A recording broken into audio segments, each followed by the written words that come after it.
the Admiral of Hogwarts. Hello again, dear adventurers of the multiverse. Thanks for joining us once more on this epic journey. Remember, this story is pure science fiction from our wild imagination, so don't go trying to summon dragons in your backyard. The rights of this amazing novel belong entirely to its original author. We are only the narrators. Do you want more adventures? Show some love to our YouTube channel with a subscription and a like, and if you want exclusive content, our Patreon is waiting for you with open arms. Chapter 126 Finish. Damn it, why did Rita Skeeter have to be the one to come? Looking at the woman's strange attire, affected tone, and that quick quotes quill, Hugo immediately recognized the creature who looked like some kind of shimmering, giant insect. We only sent a request to the Daily Prophet asking them to cover the story. Venato's voice echoed through the network. We thought that, given our status as wild wizards, they'd send an intern to write a small article on page 7 or 8 at best. Who knew they'd send their star reporter? Actually, it makes sense, Firefly said at that moment. Don't forget, in the original story, Rita Skeeter was the kind of reporter who was always looking for a big scoop, and this involves Hogwarts students, a professor, and Gilderoy Lockhart, the hottest author right now, so it's understandable that she'd come. Your analysis is very reasonable. Hearing Firefly's words, Hugo also realized that the matter itself was actually a big news story, so Rita Skeeter's involvement at this time was perfectly logical. However, it was obvious that after seeing Headmaster Dumbledore, Rita immediately abandoned her original target and latched onto the headmaster. Headmaster Dumbledore. So glad to see you here, the woman said, pulling a quick quotes quill and a notebook from her crocodile skin bag. Looking at Dumbledore, she continued, it seems you've also noticed the impropriety of this year's textbooks, Headmaster. Would you care to share your views on the matter? Fortunately, Dumbledore, as a man of over 100 years, had weathered many storms. So, when faced with Rita Skeeter's questions, laden with all sorts of traps, he naturally handled them with ease. In just a few short minutes, he managed to fob off the gossipy reporter and leave the area. I swear, I'll get more out of him next time, Rita muttered, somewhat dissatisfied, watching the headmaster's departing figure as he claimed to be busy. But she quickly turned to Firefly and said, nice to meet you, Miss Ropp. Would you care to share your thoughts on these textbooks? As the Daily Prophet star reporter, Rita Skeeter naturally had access to channels and resources that ordinary reporters didn't. So, on the second day after the interview, Hugo and the others saw an article occupying most of page 2 of the Daily Prophet. In this article, Rita Skeeter fully expressed her suspicions about Lockhart. She explicitly stated that a major reason these books appeared on the new purchasing list was that the professor and Lockhart were colluding to make money. Obviously, Rita Skeeter hadn't yet found out that Lockhart would be a professor at Hogwarts this year. As a fraud, Lockhart had too many secrets unsuitable for public knowledge, so he must have been very concerned about his privacy. Even though Rita was an unregistered animagus and could transform into a beetle, she hadn't been able to discover this information. I think you might not be able to do the sharing economy thing at Hogwarts, Hood said, adjusting her glasses after seeing the report. Don't forget, Lockhart is a famous public figure, and reputation is more important to him than profit. So, I think Lockhart will take some measures to salvage his now affected reputation. Hood was right. The article quickly caused a wave of public opinion. Everyone expressed dissatisfaction with the new Hogwarts defense against the dark arts professor's money-grubbing and lack of professionalism. Under this pressure, Lockhart had to launch an emergency PR campaign. 3 days after the article was published, the Daily Prophet published a full-page explanation from Lockhart. In this article, he announced that he would become the new Hogwarts defense against the dark arts professor because he wanted to share the knowledge and experience he had gained with the students. I have great respect and love for Hogwarts, because I graduated from here and embarked on my current path, Venato said, holding up a copy of the Daily Prophet as she read the article to Hugo and the others in Hood's shop. So, after receiving the invitation, I was a little too excited, which led to some oversights. The biggest oversight was that when I sent the required book list to the Hogwarts headmaster, I accidentally sent my own publishing list instead, and then I went directly to the European book tour and wasn't in the country, so I didn't discover the problem in time. This led to the current terrible situation, so, I will now send a new, correct book list to the students and attach my personally signed photos to each one to express my apologies. In addition, students who have previously purchased my complete works can take them to the place of purchase for a full refund. Finally, I once again offer my sincerest apologies to everyone who has been affected by me, "This is just an excuse from a con man," Hood said, shaking her head after Veneto finished reading the news from the newspaper. But now it seems that he is also a skilled con man, so he was able to find such a perfect excuse to get away with it in such a short time. At Hood's place, everyone habitually referred to Lockhart as a con man. In Hermione's opinion, this was clearly because of the relationship between Miss Enterprise and Miss Hood, which allowed Hood to know everything Lockhart had done, and then pass the message to her sisters. But no matter what, the matter finally came to a very good conclusion. Although Hugo's earliest plan to develop a sharing economy inside Hogwarts ended before it even began, the outcome was better than Hugo had imagined. Also because of this incident, Firefly received many letters from friends or acquaintances expressing their gratitude. For example, Ron and Harry's letters stated that the Weasley family was full of gratitude for Firefly and everyone else's efforts. Because of their efforts, Ginny, the Weasleys' youngest daughter, would not have to go to school with a full set of second-hand goods this year. In the following days, everyone resumed their usual holiday habits. But because of Hood and her sisters, the two sides often visited each other's homes or shops, practicing magic and various fighting techniques. In addition to these daily activities, Hugo also spent all of his fate points during this time to summon 3 destroyer ship girls through the relics of the warship. 2 of them were from the UK, namely Venus and Beflor. The last one was split from Yugoslavia. The 2 British ship girls were assigned to Renown to help her manage her businesses in the UK. Split left the UK directly to join the Soviet ship girls in the east, and then went to the Balkans with Stalingrad to carry out the Mother Base plan. Just over a week before the end of the holiday, Hugo and the others received a letter from Harry and the others, and then agreed to go to Diagon Alley to purchase various items for the next semester on the last weekend of the holiday. Chapter 127 Meet at Diagon Alley. "I'm sorry, I have to trouble you again today." After pulling Hugo into the car on a weekend morning, Hermione said to Hood, who was sitting in the driver's seat, with some helplessness. "Our parents' factory in China has run into some problems, so they have to rush over there to deal with it now. Unlike the original story, the Granger couple's business is now booming. So their family's financial situation is naturally much better than it was in the novel, but correspondingly, the Granger couple is also much busier than in the past, so they can't guarantee that they can accompany Hugo and his sister at any time. For example, today's situation is like this.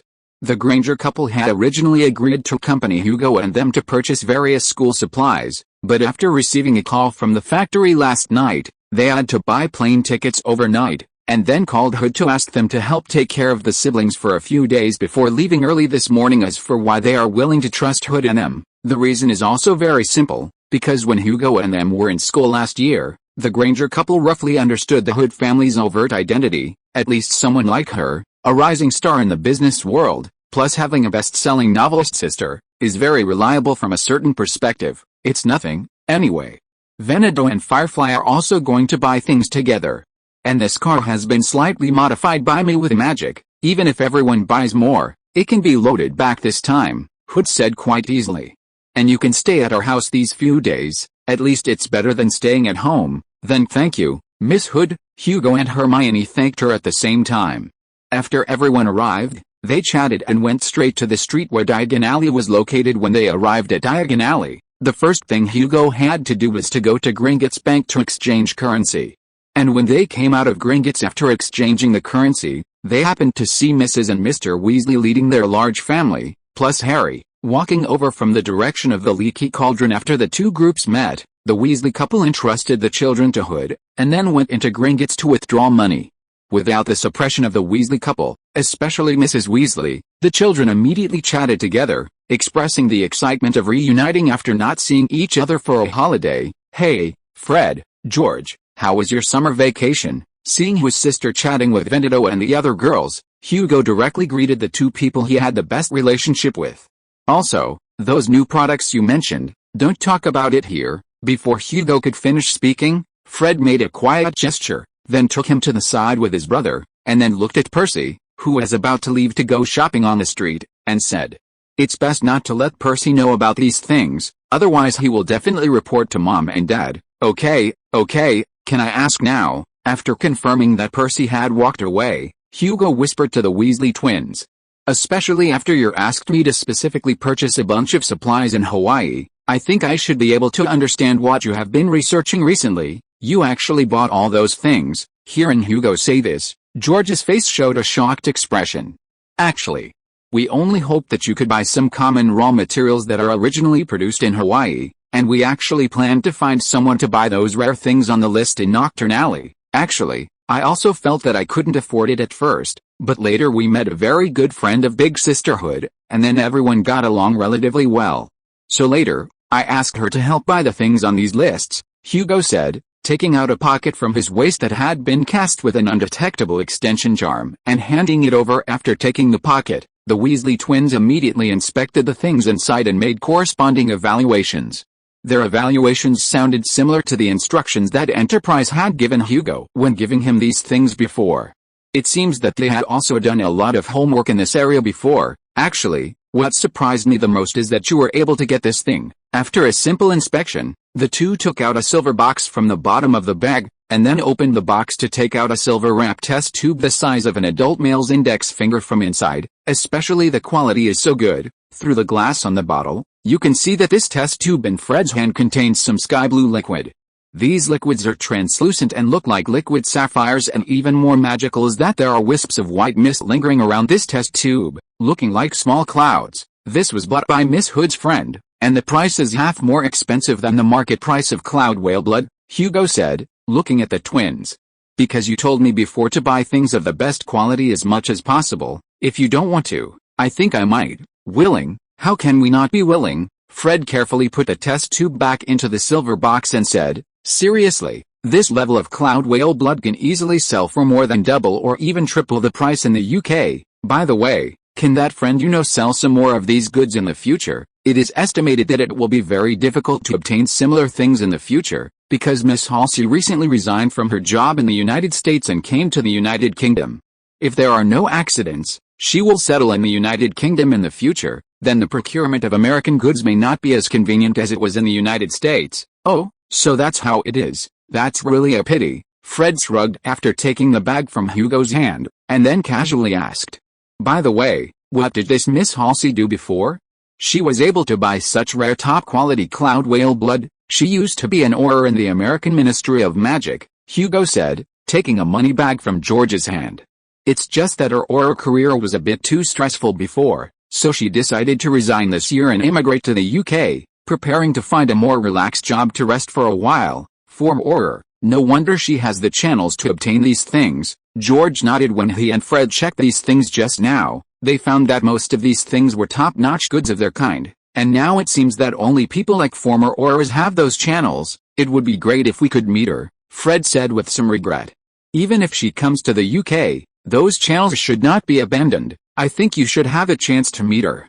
Hugo thought for a moment and said although Enterprise hid her whereabouts mysteriously after coming to the UK a few days ago, saying that she wanted to give him a surprise, so he didn't know Enterprise's future plans, but he was sure that Enterprise would stay in the UK for a long time in the next period of time. It's just that none of the three people present had imagined that they would meet Enterprise in an unexpected place soon after.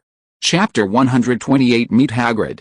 By the way, Harry, have you figured out why that house elf named Dobby is trying to stop you from going to school? After chatting with the Weasley twins, Hugo walked over to Harry, greeted him, and asked, in any case, as acquaintances who are quite familiar with each other, it's natural to ask a few questions when you can't get in touch for half a day. I haven't figured out the reason yet, but Ron told me that house elves are only owned by very wealthy and ancient families, so it's likely that some Slytherin student is trying to stop me from going to school through this method, Harry said, spreading his hands helplessly. Previously, in everyone's letter exchanges, Hugo also learned that Dobby, like in the original novel, was trying to prevent Harry from going to Hogwarts. That is to say, Lucius Malfoy will also try to get rid of the diary that Voldemort gave him this school year, just like in the original story. And now, Harry seems to be reacting the same way as in the original story, not understanding the reason why this happened, and even thinking that Dobby was instructed by some Slytherin students to stop him from going to Hogwarts. However, it's a good thing that he thinks this way, because at least he won't be as eager to take risks and cause trouble for others like he was last year. Thinking of this, Hugo relaxed a lot and started chatting with Harry about his summer vacation. Harry and Ron, who were next to him, were obviously very interested in Hugo's summer trip and said that if they had the opportunity, they would also like to travel abroad and see the different scenery from England. Just as everyone was chatting, Mr. and Mrs. Weasley came out of Gringotts. Then, A large group of people began shopping in the street because they didn't need to buy 5 sets of Lockhart's books all at once. Mrs. Weasley obviously had more money on hand this year than in the novel. This allowed them to buy some slightly better things for the children this year, such as buying each of the children a new robe instead of an old one, and buying a new wand for their youngest daughter, Ginny, who is going to Hogwarts this year, instead of a second-hand wand like her older brothers. And on this point, Hugo also saw the unity within the Weasley family, at least, knowing that Ginny would be the only one among the younger Weasleys present to get a new wand when she entered school.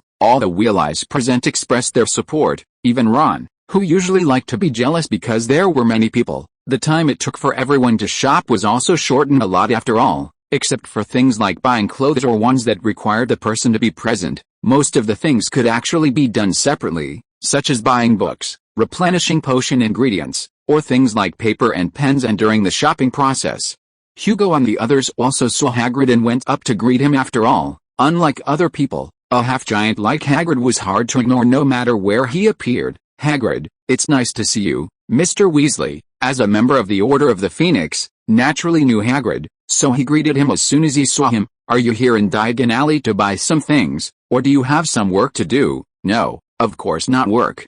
I'm still on vacation, so I'm just here to take a stroll and relax, and maybe find something to deal with those carnivorous slugs, Hagrid said with a smile. You know, these bugs multiply very quickly once they find the right place, and I've recently found several carnivorous slugs in the vegetable garden.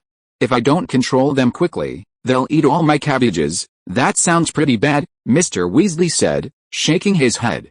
As soon as he finished speaking, Mrs. Weasley next to him immediately said, Are you talking about carnivorous slugs? Our vegetable garden used to have those bugs, but I later used Mrs. Neat's insecticide to eliminate them. Yes, that old brand of insecticide is a bit toxic when it's first sprayed, but it's very effective against many bugs. Most importantly, the residual time of this potion is very short. You can spray it in the morning and eat the vegetables in the afternoon.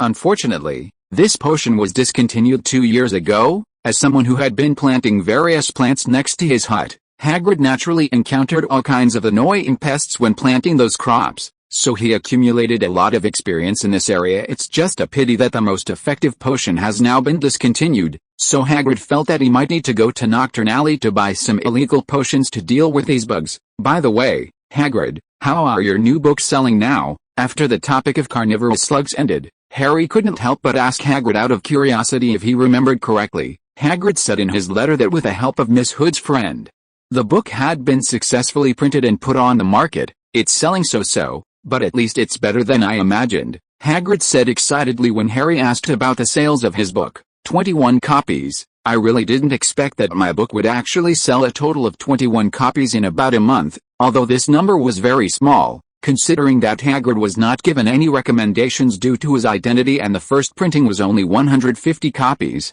Plus the fact that this book should be considered a niche book under such circumstances, selling 21 copies in a month can be said to be very good. Of course, I must thank you for the success of this book, Hagrid said very excitedly. Looking at Hugo and the others, I also know what my writing level is like. If it weren't for your full support, I don't think my book could have been published at all, let alone achieve such achievements. We just did some things we should do, Veneto said with a smile. Actually, we are also very honored to participate in the creation of such a work. After all, the core of this work is the knowledge you possess, and we just did some things that anyone can do. When did a new store open here?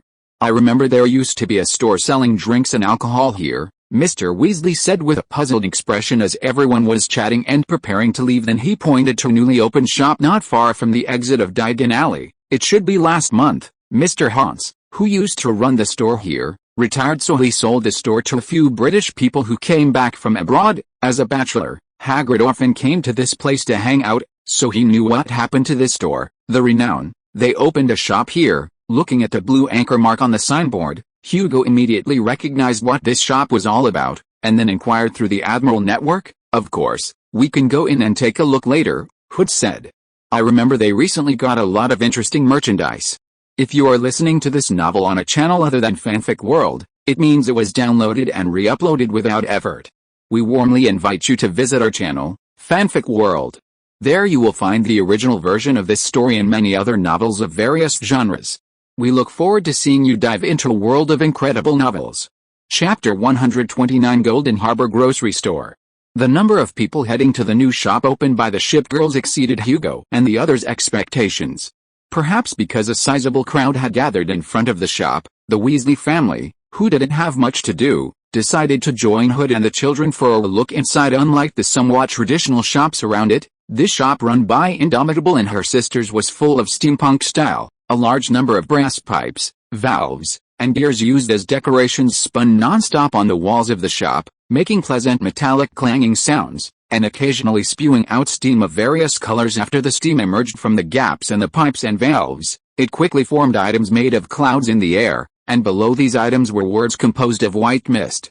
Introducing the purpose and price of these commodities. When Hugo and the others arrived at the front of the shop, they saw a large pile of glass balls emitting various colors of light hanging above the transparent glass door, decorated with various seemingly mysterious golden runes, and the archway decorated with various machines.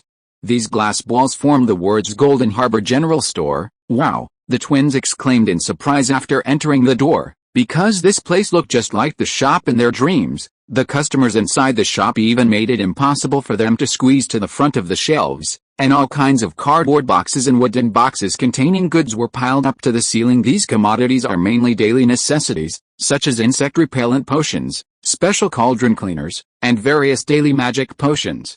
In addition to these daily consumables, there are also daily utensils such as rice cookers that can cook by themselves, wardrobes that can organize clothes, and boxes that can keep things fresh. However, compared to those daily consumables, these magical daily utensils, which are likely made by Indomitable, are full of steampunk style.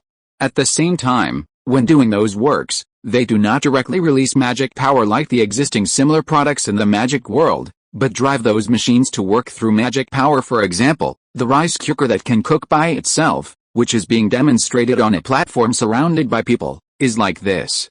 This thing looks like a pot placed in an iron ring with 3 mechanical arms, which can be said to be unremarkable. However, after simply injecting magic power to start it, you can see those 2 palms, like Doraemon's hands, transforming into various tools to automatically put the washed vegetables into this pot, and then cook them like that. Considering the need to demonstrate a cooking level of this pot in as short a time as possible, Indomitable and her sisters are now having this pot stir-fry some American Chinese food, such as chop suey, sweet and sour chicken, or fried noodles. Just as Hugo and the others were all squeezing into the shop, the hand beside the pot had just stir-fried a small pot of fried noodles, and then transformed the spatula into tongs to put the fried noodles into small paper boxes and distribute them to the surrounding customers. In short, what is sold here are some daily necessities in the magic world. From the queue in front of the cashier, it can be seen that there are many more wizards who need these things than Hugo and the others had imagined. Although many spells can help daily life for wizards, and even a wizard proficient in housework magic can complete all the housework with a wave of a wand. But the problem is that not every wizard has mastered the skills to release such housework magic. For example, the simplest cleaning spell is like this. A wizard like Mrs. Weasley can naturally clean the stains on clothes or furniture, but if you change to an inexperienced guy, it is very likely that after chanting the same spell and waving the wand in the same posture, he will find that the stains and part of the clothes disappear at the same time. In the past, although those traditional magic props could achieve the effect of casting spells, they naturally needed to invest a lot of materials in manufacturing because they were all completed by magic.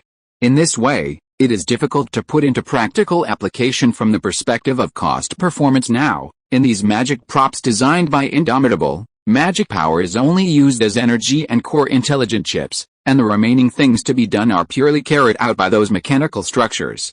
In this way, the cost of making magic props is naturally greatly reduced, and they have more practical value. This product can effectively kill the nasty bugs in your vegetable garden, including rotten touch moths, phytophagous wasps, carnivorous slugs. This can deal with those carnivorous slugs. Really? Hagrid squeezed to the side of the shelf by virtue of his size at this time, and then took a blue bottle and walked to the cashier to ask, "In this store, as long as the label says something's effect, then this thing will definitely have that effect." A girl under 20 years old standing in front of the cashier said, "This girl is not a ship girl, and looks like someone hired by the ship girls.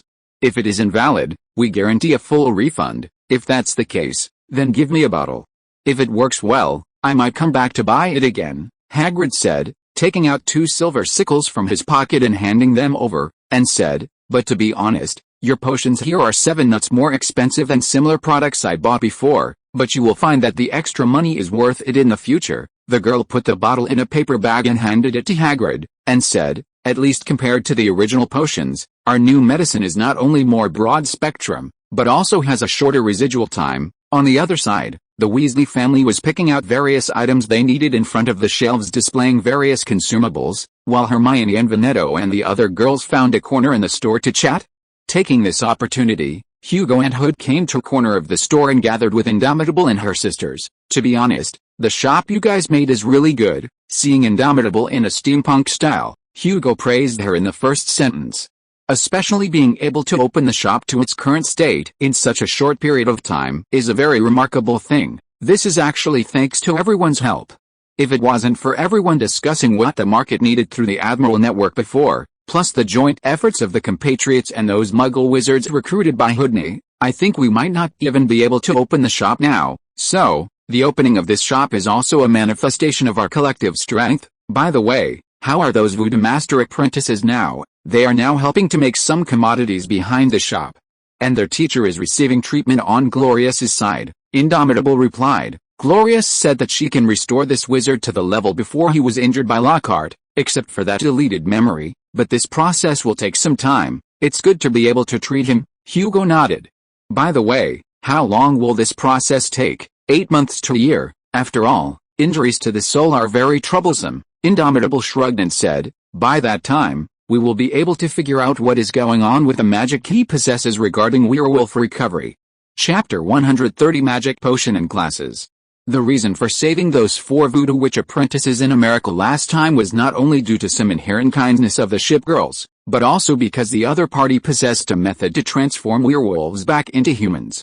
Therefore, Hugo and the others naturally hoped to master this method as well. Unfortunately, although they were granted permission by these Voodoo Witch apprentices to peruse the relevant documents and records, these records were not only fragmented but also lacked certain crucial information. As a result, Hugo and the others were unable to replicate the technique as these apprentices had said before. This magic was a new type of magic independently developed by their teacher, combining the voodoo magic inherited from their school with their own ideas. Therefore, unless their teacher could be restored, it would be impossible to reproduce this magic. Fortunately, according to these 3 apprentices, Lockhart might have been worried that they would return at any time when he cast the Obliviation Charm on their teacher, so the spell was cast very crudely. On the one hand, this caused trauma to their teacher's soul, but on the other hand, it only erased the memories related to transforming werewolves, without affecting the magic itself. In other words, if Glory's previous analysis was correct, Hugo believed that his side should be able to complete the treatment of that voodoo witch teacher in half a year to a year, and then obtain this special magic from that elderly voodoo witch. Although Hugo and the others could not obtain this important transformation magic for the time being, Hood and the others also learned a lot of valuable knowledge through this period of communication with the 3 apprentices. For example, how to control those werewolves who had already transformed on the night of the full moon. In fact, the method of controlling werewolves has been circulating in the New World for hundreds of years. Many local indigenous tribes use this method to control some werewolves as their main combat force, Inflexible earnestly reported to Hugo, and the principle is very simple, which is to reduce the bestial side of werewolves through certain potions to facilitate control. However, this method is also very dangerous, Hood added at this time. The potion can only reduce the bestiality, it doesn't mean it can completely eliminate it. Therefore, many wizards who historically controlled werewolves were infected or died directly due to sudden attacks by werewolves, and there were even more cases of werewolves being killed by enemies for disobeying orders. At the same time, this danger is not only directed at those who want to control werewolves, but also includes the werewolves themselves. Although this potion only needs to be drunk once every 6 months, the mortality rate of about 1% to 3% after drinking the potion makes werewolves feel like they are playing Russian roulette when they drink the potion, a potion that can reduce bestiality. Hugo noticed a key word in the narrative at this time, and then directly asked, "Do you know anything about this potion, such as the specific effects of this potion, or even further, the recipe for this potion?" "We did obtain the complete recipe for this potion, but it is basically of little value to us." Inflexible shook her head slightly and said, "Because Damocles Baleby obtained this potion from the New World more than 10 years ago and invented the Wolfsbane potion based on it, Compared to this potion, the Wolfsbane potion is easier to prepare, uses cheaper materials, and has better effects. Although it needs to be drunk once a month, at least it won't cause sudden death after drinking the potion without any warning. Therefore, even if we make this original potion, it is estimated that no one will drink it. Okay, Hugo shrugged his shoulders helplessly. He originally thought that he could create a good opportunity to make money or gain prestige through this potion, but now it seems that he was overthinking it. Because there had already been pioneers who had done what he wanted to do in this regard. Alright, I have something to give you here. Just after everyone chatted for a few more sentences, Hugo stood up to leave. However, just as he had just stood up from the stool, Inflexible suddenly called him and handed him 2 boxes that looked only the size of a palm. This is, looking at the 2 copper boxes with caviar patterned shells in his hand, Hugo looked at Inflexible with some incomprehension because under normal circumstances, ship girls would not give him gifts for no reason, so Inflexible's practice of directly giving him 2 boxes made him feel a little strange. This is glasses. Inflexible opened one of the boxes, revealing a pair of gold-rimmed glasses inside. We obtained information about possible events this year from the Admiral Network, so we felt that we should prepare some defensive measures to avoid some bad outcomes, but my eyes are fine, and I'm not nearsighted. Hugo took out the glasses and put them on his face to try them, and then said, more importantly, many people in school know this fact, so if I wear these glasses to school this year, some people may suspect me. Yes, that's indeed the case, so we have also made corresponding preparations. Inflexible said and took off the glasses from Hugo's face and then said, this is not an ordinary pair of glasses, but a magical item in the shape of glasses. It is also a product that we will launch in the future. While Inflexible was introducing to Hugo, her hands did not stop, but directly tapped the metal frame in the middle of the 2 lenses with her wand. Just when the wand tapped the metal frame for the 3rd time, the 2 crystal lenses flashed a faint blue light at the same time. As long as you tap it 3 times, the function of these glasses will be activated, Inflexible demonstrated with her hands while introducing to Hugo. After activation, gently pressing the crystal bead inlaid on the outside of the left eyeglass leg with your finger can take a photo, and rolling the crystal bead from the inside with your finger can view the photos taken, and pressing the crystal bead on the outside of the right eyeglass leg can record audio, and pressing it again will stop recording. Similarly, rolling the crystal bead from the inside can listen to those recordings.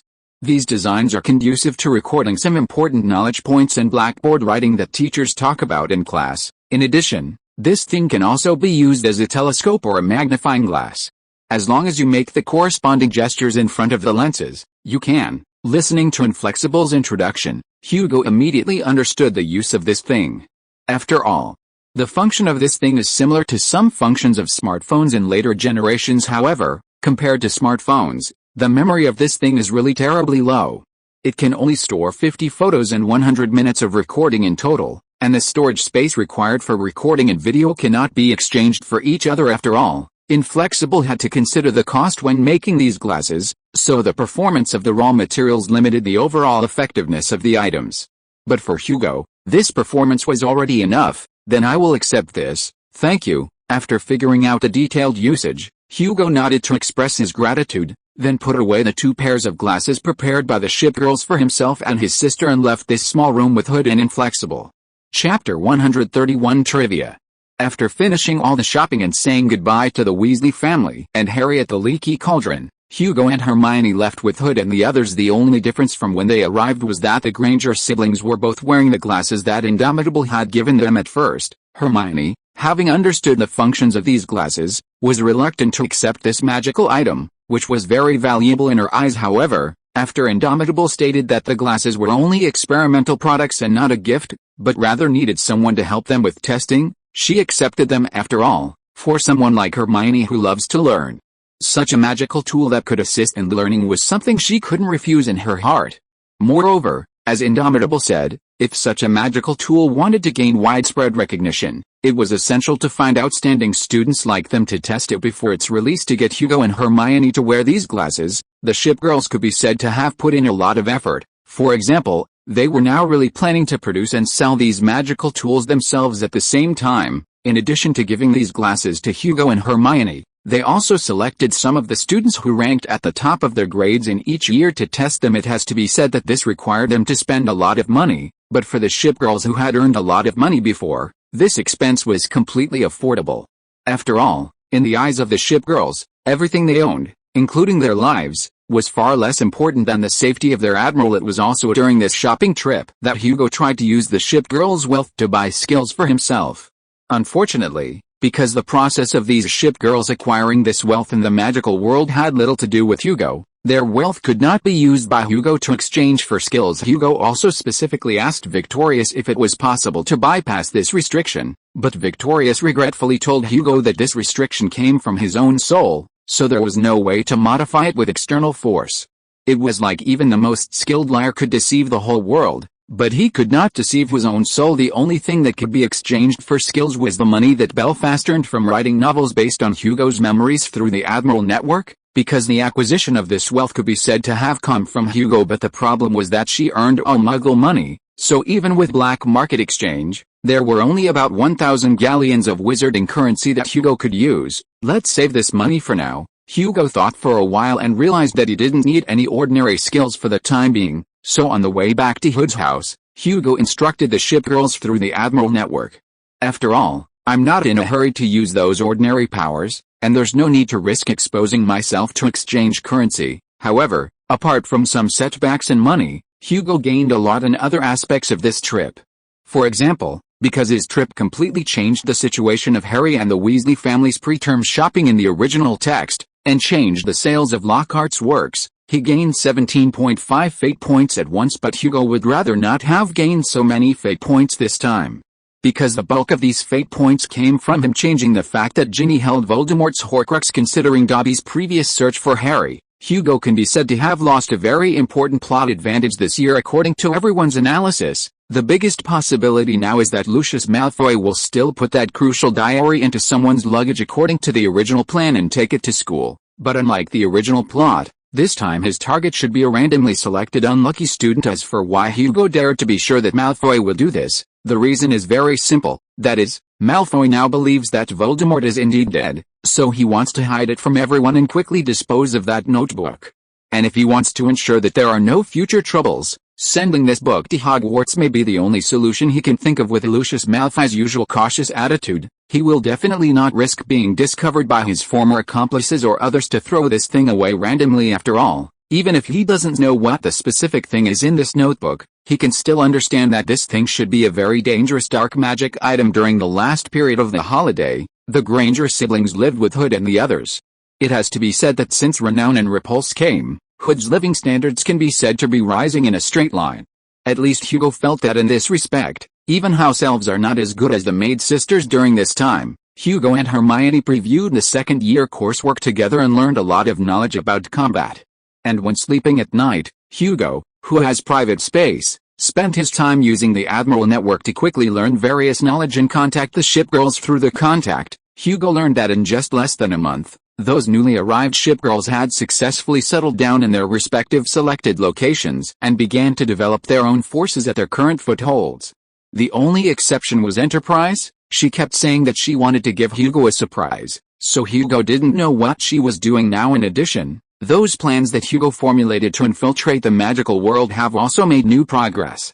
3 of the British destroyer ship girls summoned before, Javelin, Baffler, and Venus, went to the British Ministry of Magic as British wizards who graduated from foreign wizarding schools to apply for jobs and passed the exam. Considering that the only purpose of entering the Ministry of Magic is to obtain more information and intelligence, these 3 destroyer ship girls naturally chose different positions in order to cover more intelligence points through a wide net approach.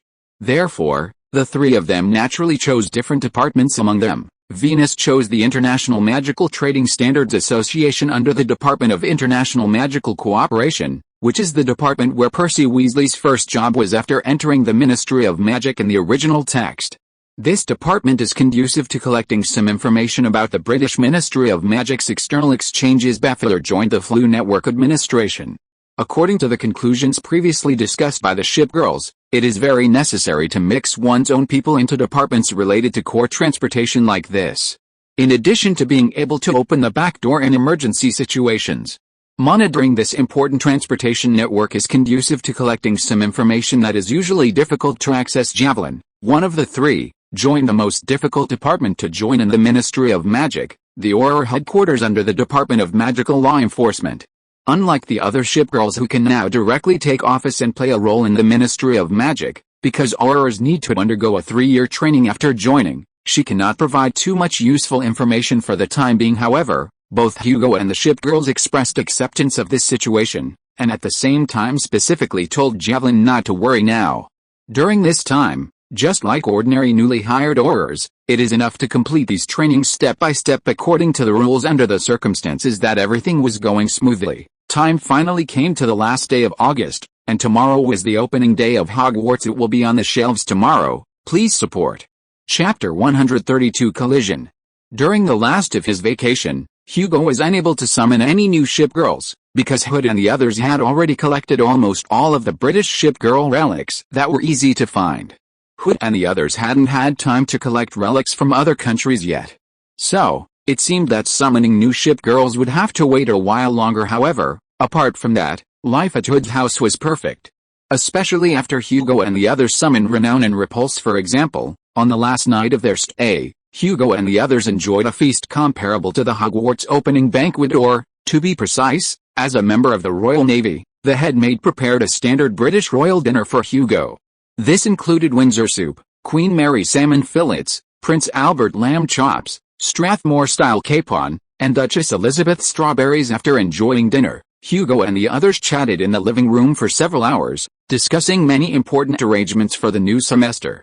It wasn't until Renown brought a pot of hot cocoa for everyone that they all said goodnight and returned to their respective rooms to sleep. On the morning of September 1st, everyone got up early. After washing up and eating a simple breakfast, they took their luggage for school and got into the 2 Padgers driven by Renown and Repulse, then set off from Hood's house and headed south towards King's Cross Station. As someone who knew the plot, Hugo and the shipgirls naturally knew what might happen today. To earn destiny points, they had naturally made some preparations. This included having Vampire transform into a bat and lie in ambush near platform 9, 3/4 at King's Cross Station. In advance, I saw a house elf sneaking around, hiding behind a GG sign above the station, staring at the entrance to platform 9 3/4. Vampire's voice rang out in the Admiral network as Hugo and the others were halfway there. Do you want me to take him out now? Of course not. Stay there for now and monitor the situation. Just let me know when Harry and the Weasley family arrive. Thank you for your hard work. Hugo immediately rejected Vampire's suggestion.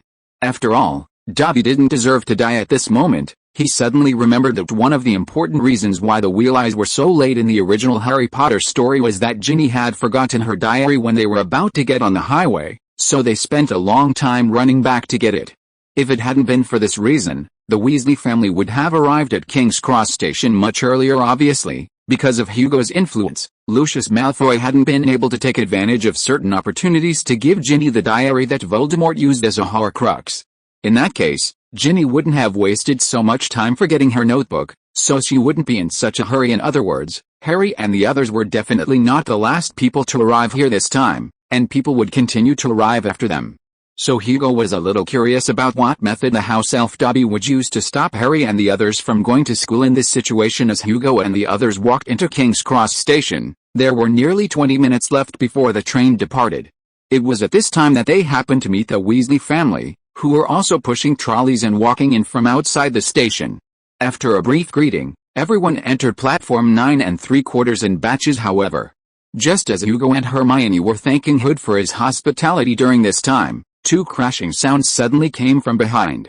Hearing the sound, Hugo and the others immediately turned around and saw Harry and Ron on the ground, their trolleys overturned to the side, and their luggage scattered all over the floor. After seeing the accident, many people stopped and gathered around, and even the guards were approaching them.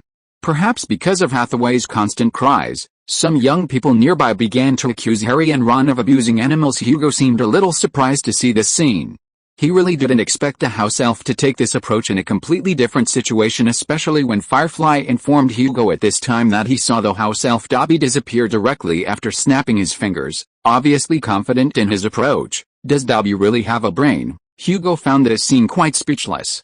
But considering that Dobby almost killed Harry in the original text to prevent Harry from being killed by the basilisk, then closing platform 9, 3/4 with a bunch of people outside was also an understandable approach. Thinking this way, Hugo and the others ran to Harry and the others to help them put the scattered luggage back on their trolleys, and asked them, "What just happened here?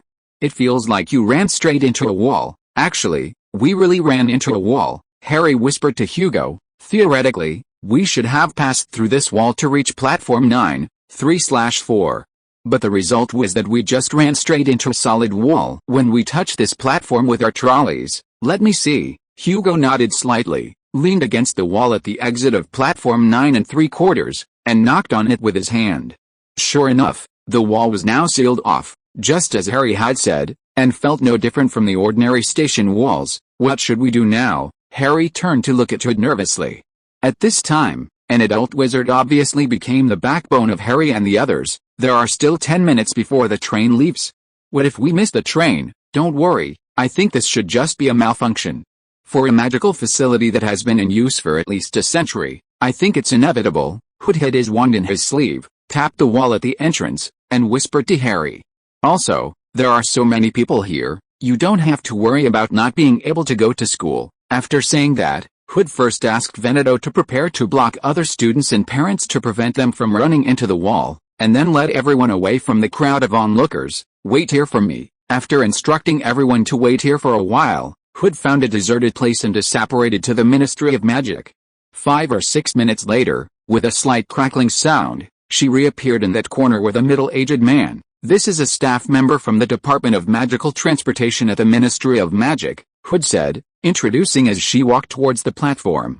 "I think this problem will be solved soon." Soon, the staff member cast a spell to hide himself in front of the entrance to the passage to prevent muggles from watching. Then, he took out his wand and a few instruments and tapped on the wall. Chapter 133 Arrival. What exactly is going on today? 20 minutes later, Harry asked Hermione, who was sitting opposite him, with some confusion, as he looked at the scenery receding outside the window.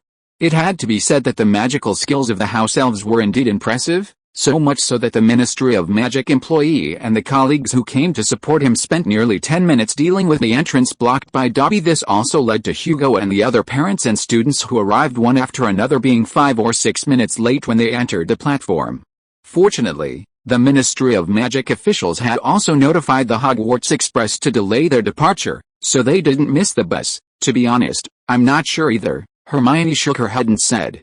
"I also asked Miss Hood about this matter just now, but because we were in a hurry to get on the train at the time, Miss Hood spoke very simply, only saying that the 2 Ministry of Magic employees judged that something had magically sealed the entrance. I think this is a bit like what anti-muggle pranksters do, like those guys who sell shrinking keys that my father caught before," Ron said excitedly at this time. "After all, this entrance is generally only used by half-blood wizards and muggle-born wizards, so it's not surprising that it becomes a target." If Hugo didn't know the truth, he probably would have agreed with Ron's idea, because this operation was too much like the kind of attack that so-called anti-muggle pranksters could easily carry out, targeted, and at the same time, these attacks were only limited to the scope of pranks. Because of this, everyone quickly shifted the topic to what they had done during their respective summer vacations. Obviously, the Granger siblings' trip to Hawaii had a great attraction for Harry and Ron, especially for Harry. "It's great to be able to go to a faraway place and have a good look," Harry said softly after listening to Hermione's story about visiting the Cloud Whale.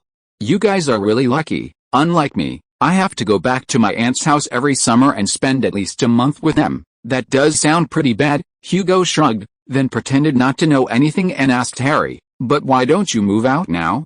If I remember correctly, you're quite popular at school, and I believe friends like Ron should be able to convince his mother to allow you to spend the holidays at their house." "That's right. My mother would be very happy for him to stay at our house during the holidays." Hearing Hugo say this, Ron immediately said from the side, "Like when he stayed at our house during this time, my mother has always treated him like her own son, even better than she usually treats me. It's really a bit of a trouble for Mrs. Weasley." Harry smiled and shook his head.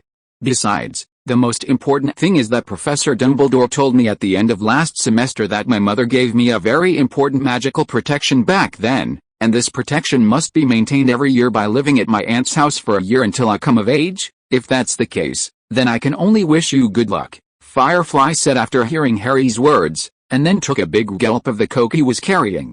At the same time, everyone else fell silent. After all, if Professor Dumbledore specifically instructed it, then it meant that this matter was indeed very important. By the way, Harry, how was your summer at the Wheeleyes? Seeing that the scene was a bit cold, Hermione quickly started a new topic. Soon, the compartment became lively again. It's just that everyone began to subconsciously avoid asking him about those things about him living at his aunt's house. In the following time, everyone spent it chatting and playing games.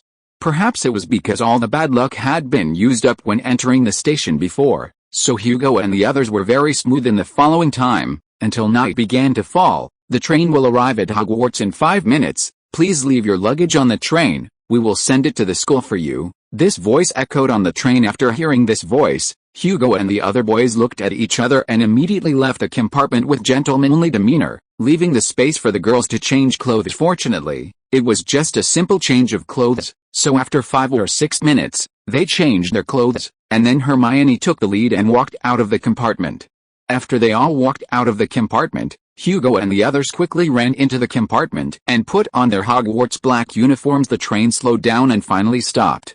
The passengers pushed and shoved, rushing to the door and down to a dark and small platform. Then Hugo and Harry got into a carriage together, passed through mountain roads, crossed lakes, and only after entering the magnificent hall did everyone say goodbye to each other, and then went to their respective house tables. As in the last semester, there were still countless lit candles suspended in the air in the hall, illuminating the long tables that were now gradually filled with people, shining the golden plates and cups.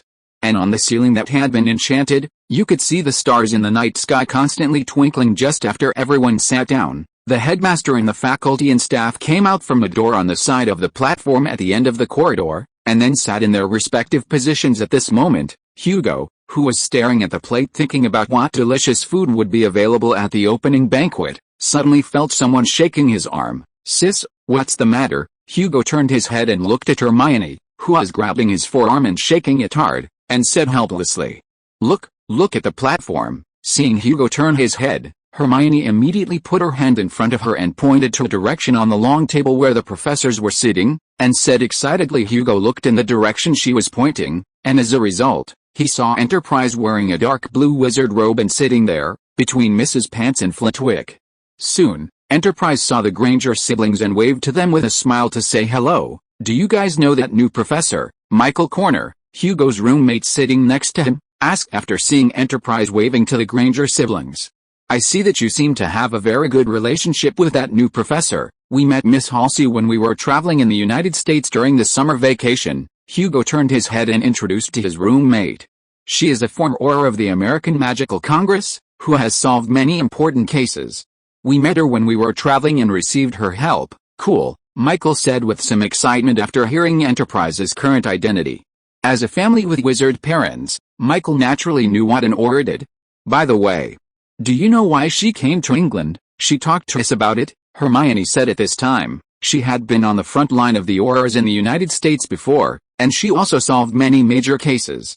It's just that she later became a little tired of it, so she chose to retire. Just after Hermione finished speaking, Headmaster Dumbledore gently tapped the glass in front of him with a spoon, and then the most important sorting ceremony began. Chapter 134 Opening Ceremony. After the sorting ceremony began, Professor McGonagall, wearing glasses and her hair pulled back in a tight bun, placed a famous Hogwarts sorting hat on a stool in front of the new students. Every year, this patched, dirty, and tattered old hat sorts the new students into the 4 houses of Hogwarts. Last year, Hugo was sorted into Ravenclaw here. At that time, he was obviously a little nervous, worried that the sorting hat would see some things about him that shouldn't be known.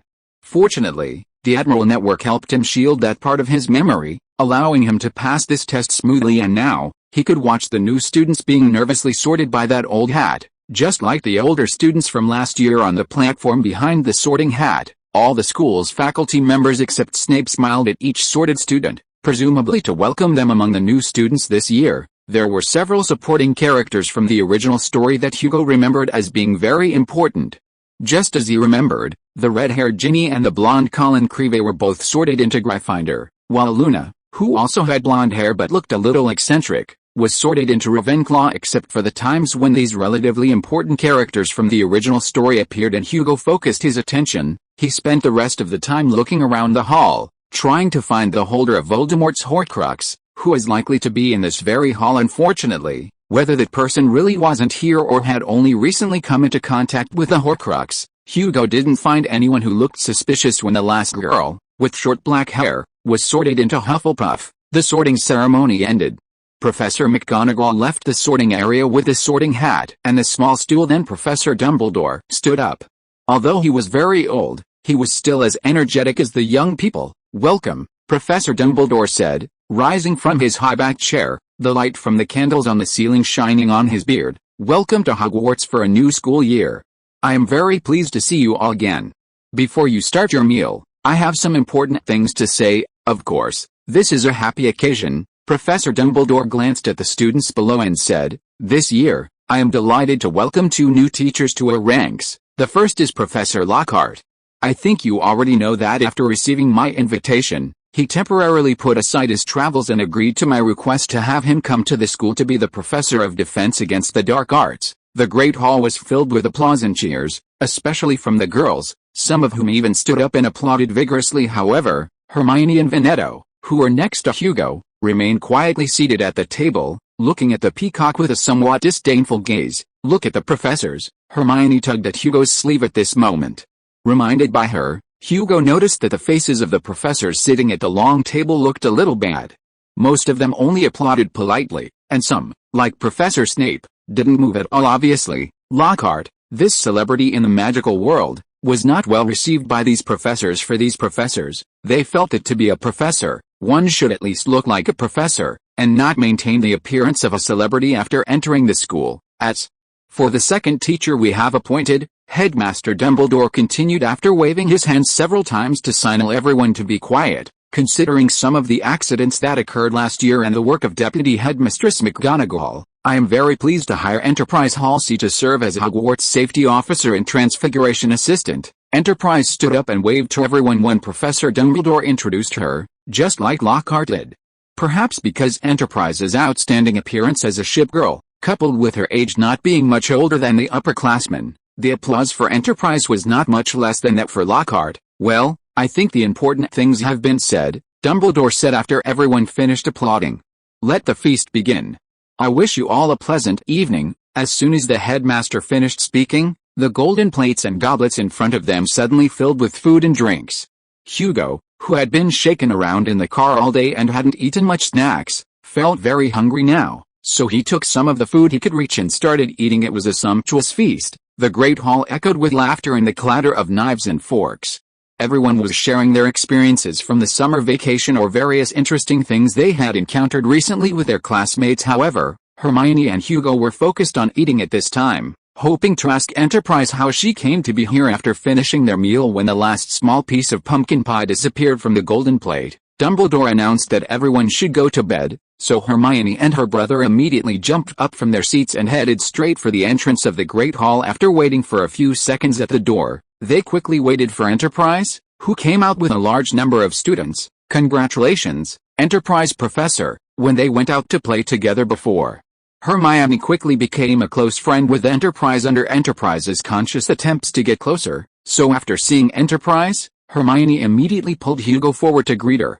"I really didn't expect you to come to Hogwarts to be a professor. This is also thanks to you," Enterprise said after walking to a less crowded place with the Granger siblings. "After I came to England, I didn't know what to do at first.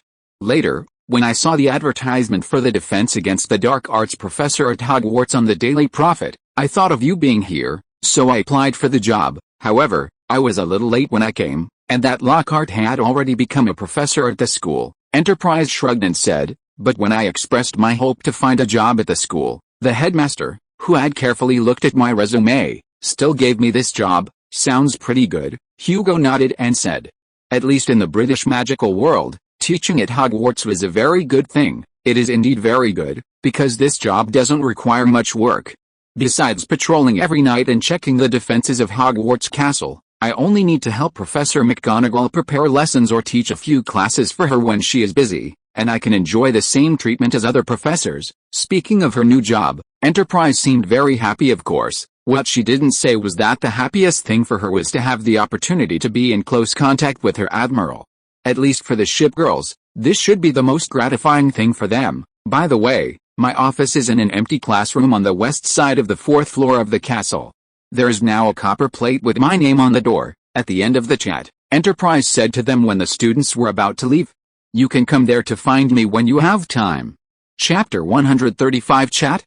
That evening, after returning to the dormitory to rest, Hugo chatted with his roommates for a while before they each washed up, went to bed, and rested. After all, they had spent a whole day on the train, so they naturally felt a little tired and hoped to get a good night's sleep to welcome tomorrow's classes. However, after getting into bed, Hugo didn't go straight to sleep, but contacted Enterprise through the Admiral network because he knew that it wasn't easy for anyone to enter Hogwarts Castle to apply for a job. Not to mention that Enterprise was now an American, and Harry Potter was attending school there. Applying for a job back then was very simple, Enterprise said to Hugo, who was sitting in her office with her legs propped up on the desk, flipping through a book, as she recalled what happened when she met with Headmaster Dumbledore. At least, I felt that he was a very nice person. After looking at my resume and verifying it, he regretfully told me that the position of Defense Against the Dark Arts professor that I wanted to apply for was already taken.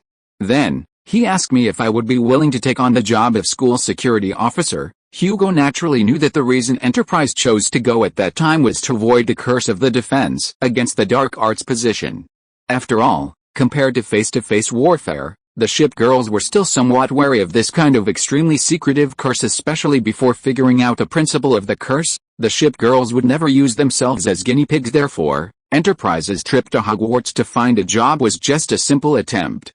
In fact, at this time, she was already prepared to participate in the ship girls' operation to go to the Balkans to obtain a home port. But she didn't expect Headmaster Dumbledore to keep her and give her a job soon. The other ship girls also joined the Admiral network to discuss why Enterprise was able to sneak into Hogwarts as a faculty member, but after chattering for a long time, they didn't come up with a reason that could convince most people, and only ruled out some obviously impossible reasons based on professor's sexual orientation. Forget it. If we can't figure it out, let's not think about it, Hugo said directly to Enterprise after racking his brains and still not figuring out why Professor Dumbledore would do this. At least, according to the information we have obtained, Dumbledore is not Voldemort after all. He's not the kind of person who likes to actively set traps to trick people. So, as long as you operate according to the rules and regulations in the school, you shouldn't encounter anything too bad. Just as Hugo and the others were discussing why Professor Dumbledore would allow Enterprise to enter the school, in the headmaster's office at Hogwarts, Professor McGonagall was also discussing the same question with Professor Dumbledore. Albus, I don't quite understand your choice, Professor McGonagall said, looking at Dumbledore across the desk with a serious expression. Why would you allow that American wizard to enter the school and take on such a position? I think there are already enough people in the school.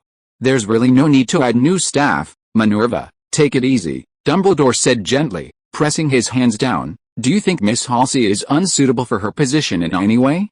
For example, insufficient personal strength, lack of corresponding knowledge, or a suspicious background that might pose a danger to the school? No, of course not, Professor McGonagall said after pursing her lips. We have confirmed that a resume is indeed genuine. And someone who can make the head of the Order office say that they could be the president of the Magical Congress of the United States in just 20 years, I think taking on the current position is completely fine. I also looked at the lesson plans she prepared for me before. To be honest, in this regard, her level is no worse than those younger professors. At least, I think that as long as I train her for half a school year, she will be no less capable in teaching than some professors who have been teaching for 10 years. Although she didn't quite understand Dumbledore's approach, Professor McGonagall still truthfully expressed her feelings about Enterprise. That's right, Professor Dumbledore nodded and said, since you think she's a good person and has enough ability to take on this position, then why shouldn't we hire her? At least in terms of expenses, I have successfully persuaded the school board members to pay Miss Halsey's salary. Speaking of this, the headmaster paused. As Dumbledore's closest comrade-in-arms in Hogwarts, Professor Dumbledore decided to reveal some information to Professor McGonagall after thinking for a moment. As for why I chose to recruit her, the reason is very simple, and that's because of what happened at the end of the year last year. Are you saying, is it related to that person? Professor McGonagall asked cautiously after hearing what Headmaster Dumbledore said. As the headmaster's most trusted assistant in Hogwarts, Professor McGonagall naturally knew who the guy stuck to Quirrell's back of the head was last year. Yes, That person's appearance last year was indeed beyond my expectations, Dumbledore said, crossing his hands and placing his elbows on the table. In the beginning, I just thought someone wanted to steal the Philosopher's Stone. But I later realized that Voldemort had not completely disappeared as we had hoped before. We can only say that we were very lucky last year. Although Voldemort tried to kill Harry many times after entering the school, it didn't cause too much serious damage in the end. Speaking of this, Dumbledore shook his head. However, this incident also reminded me that I must do something, and I can't expect to have the same good luck as last year every time. In this situation, I think it's a good idea to invite some professionals in this area to the school. And a young but experienced Auror is a very good choice. So, when Miss Halsey asked me if there were any other positions here besides the Defense Against the Dark Arts professor that I could offer her, I offered her the current position. Unfortunately, the school board members believe that Hogwarts Castle is safe enough, and that my request is just a bit paranoid. Speaking of this, Dumbledore showed a helpless expression. At first, they were unwilling to pay for this newly added position until I added the work of a teaching assistant to this position before they agreed. Since you now have to teach transfiguration classes for all 7 grades in addition to handling the work of deputy headmistress, I arranged this teaching assistant to you so that you can enjoy your own private time like other professors. Not like now, being busy in the school all day long. Thank you for your concern. Professor McGonagall smiled. Then quickly returned to a serious expression and asked, "Then why did you appoint Mr. Lockhart as the Defense Against the Dark Arts professor? I admit that he may be good at dealing with those evil creatures or dark magic, but I don't think a best-selling author is suitable for a profession like a professor." "That's because we have no choice." Dumbledore smiled helplessly. "You know that the Defense Against the Dark Arts position at the school doesn't have a good reputation outside. At that time, only Mr. Lockhart applied. So I can only..." "Okay, I understand," Professor McGonagall said with a sigh. She also felt a little helpless about changing a colleague every year. "I hope he can demonstrate his abilities in his future teaching." If you are listening to this novel on a channel other than Fanfic World, it means it was downloaded and re-uploaded without effort. We warmly invite you to visit our channel, Fanfic World. There you will find the original version of this story and many other novels of various genres. We look forward to seeing you dive into a world of incredible novels. Chapter 136, First Day of School. The next morning, Hugo, like last year, jumped out of bed early. Then he met up with Hermione and Veneto to go out for exercise. After the exercise, the group returned to the dormitory to freshen up, and then walked towards the Great Hall with their morning textbooks, full of energy. The reason he was in such a good mood was partly because of the exercise he had just done, and partly because he had received a full 5.5 fate points after midnight last night. 5 points came from the way Harry and the others arrived at the school, which was completely different from the original text, and the other 0.5 points came from Hermione and the others' new roommate last year. Due to the number of new students enrolling, their dormitory, which was originally supposed to accommodate 3 people, only had 2 this year. After the arrival of the new students, the vacant spot was naturally filled by a new student. Thinking of this, Hugo subconsciously turned his head to look at his sister and Veneto's new roommate at the table. This little girl had a head of messy, dirty, waist-length golden hair, very light-colored eyebrows, and protruding eyes, which gave her a perpetually surprised expression. That's right, she was Luna Lovegood, a relatively well-known female character in the original text, perhaps because of her appearance, or perhaps because of her personality. Some of the first-year students were repulsed by her. Therefore, this morning she came to eat with her 2 older roommates. Hogwarts breakfast was as rich as usual. Under the enchanted ceiling, which was gray with clouds today, the long tables of the 4 houses were laden with bowls of porridge, plates of pickled herring, piles of toast, and dishes of eggs and bacon, which were very appetizing at this time. Hugo quickly grabbed some food from the table in front of him and started eating quickly, because it was the first day of school, and a large number of owls were often sent by parents or friends to deliver things to the students. Although the ancient magic power in the Great Hall could prevent the owls from dropping things on everyone's heads, it couldn't prevent some owls from dropping the packages or letters they were carrying onto the dining table. Sure enough, a package was thrown towards the pile of fried eggs in front of Hugo. Fortunately, he reacted quickly and grabbed the package that had been thrown down, so that the package didn't smash on the plate and send the eggs in the plate flying in all directions onto everyone. "Ah, thank you." After Hugo glanced at the cover of the package and handed it to Luna, who was diagonally opposite him, Luna said in a somewhat ethereal tone, then took the package from Hugo's hand and returned to her seat to continue eating. Judging from the name on the package, it should have been from Luna's father to his daughter. For a single father,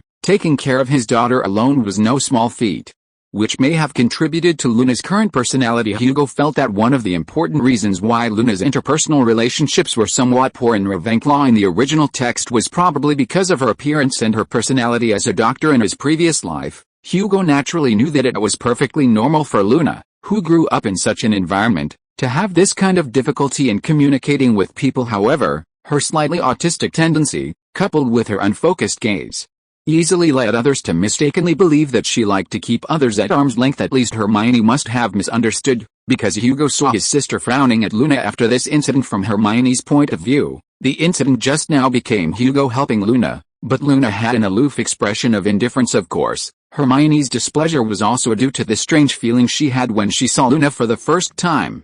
After all, Rowling once said when she wrote the novel that Luna could be seen as the opposite of Hermione, and when a person sees someone who is very close to the opposite of themselves, they will naturally have some strange or even repulsive feelings in their heart. "Don't worry, I'll find a way to explain it to your sister." Veneto immediately comforted him through the Admiral network after sensing Hugo's worries. "I believe that as long as this matter is explained, your sister's intelligence will eventually lead her to discover the misunderstanding here." "I think so too," Hugo replied.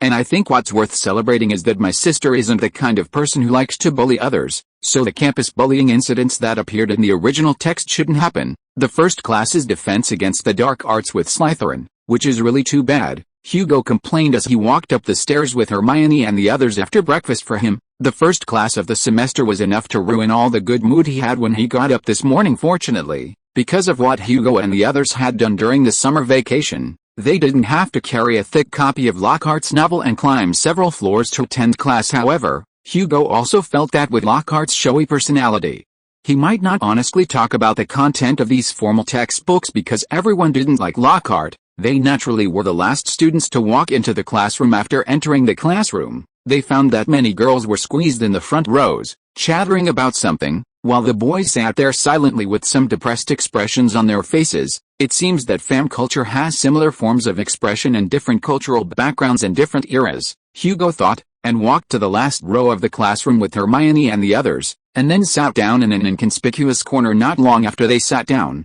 Gilderoy Lockhart walked in from the outside today. He was wearing a flowing turquoise robe, and a turquoise top hat with gold trim was placed squarely on his shiny golden hair, looking like a peacock in full bloom. It had to be said that this set of clothes looked very decent, but from all angles, it was not suitable for wearing such clothes to teach. "Children, I am very happy to see you in the first class at Hogwarts." Lockhart cleared his throat loudly after scanning the students in the classroom to calm everyone down, and then said, "Of course, I am also very honored to return to my alma mater to teach you a year of defense against the dark arts." Teach a year of defense against the dark arts. After hearing Lockhart say this, Hugo realized that the liar in front of him had some skills. Obviously, as a Ravenclaw graduate, Lockhart was not completely brainless and couldn't not know about the curse of the defense against the dark arts class. It's just that he believed that this curse should be aimed at those professors who planned to stay here for a long time.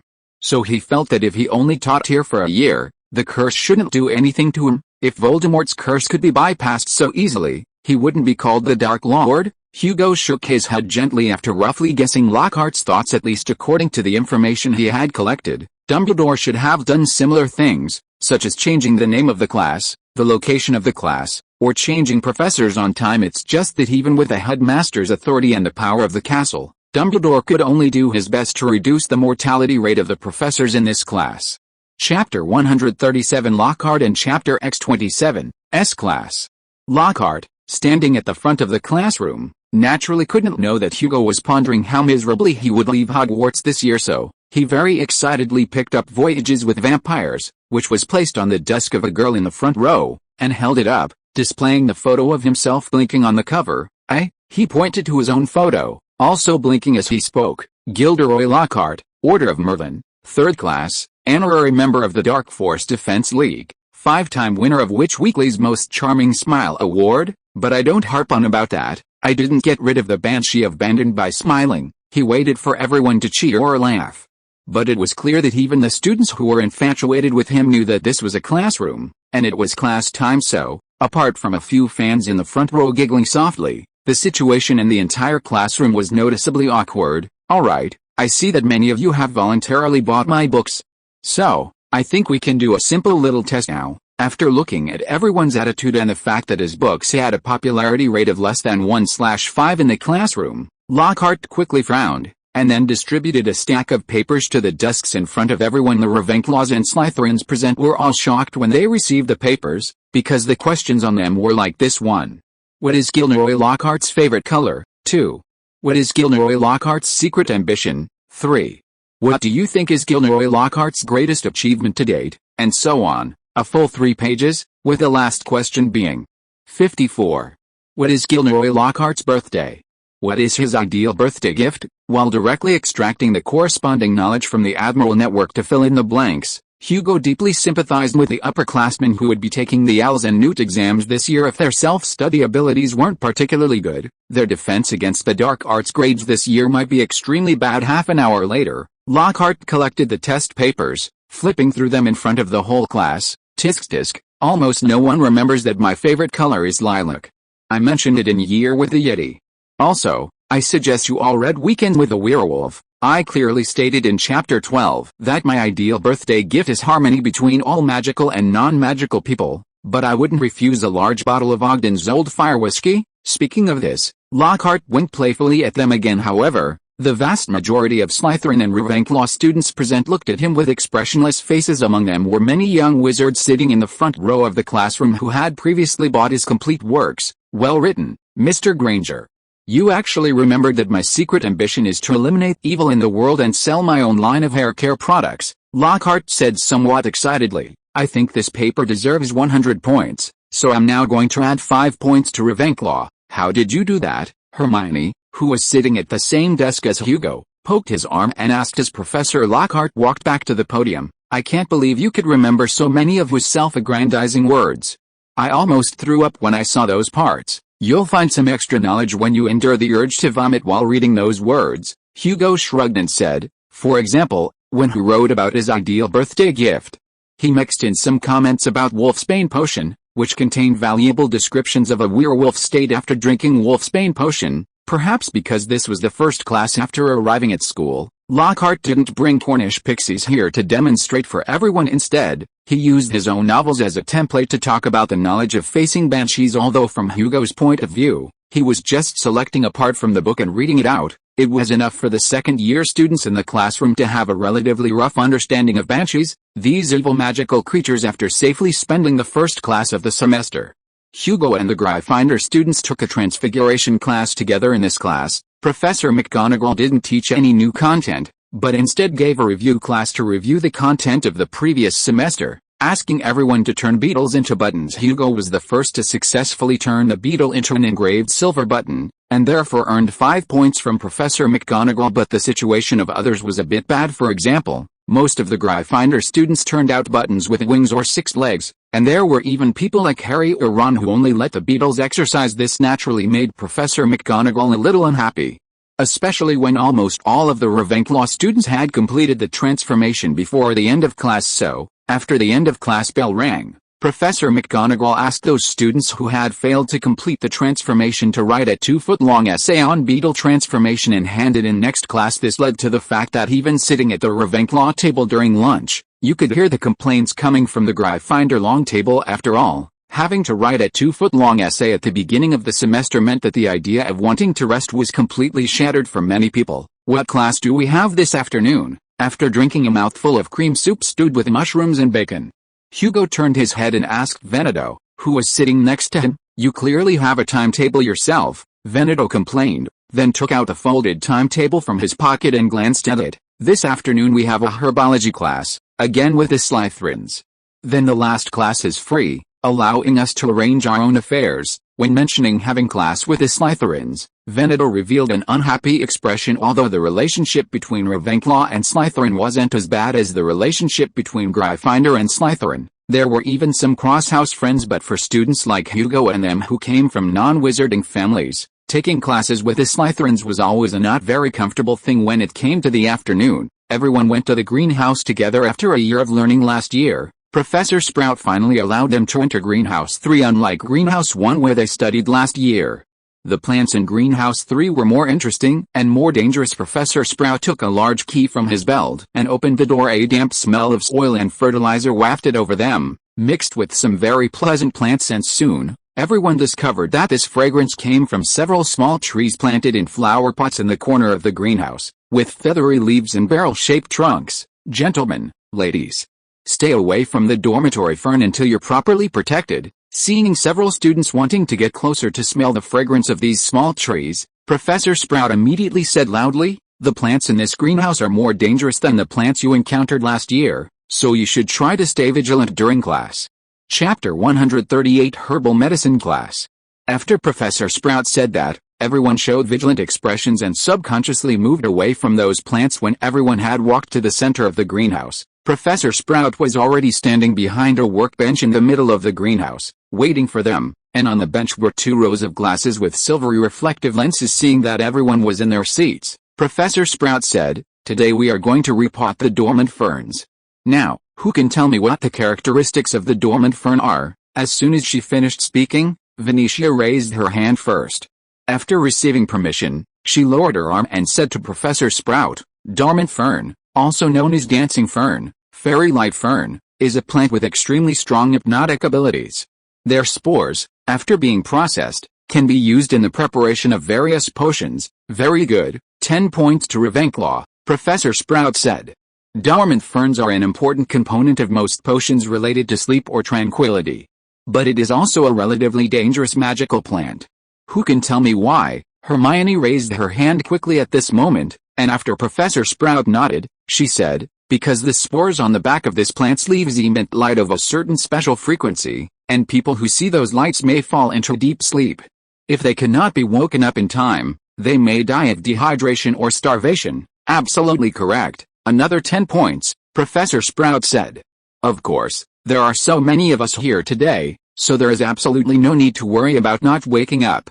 But I still hope that everyone here can take good precautions. After all, falling directly on the floor is not a comfortable thing." In the following time, everyone put on goggles and began to repot the dormant ferns.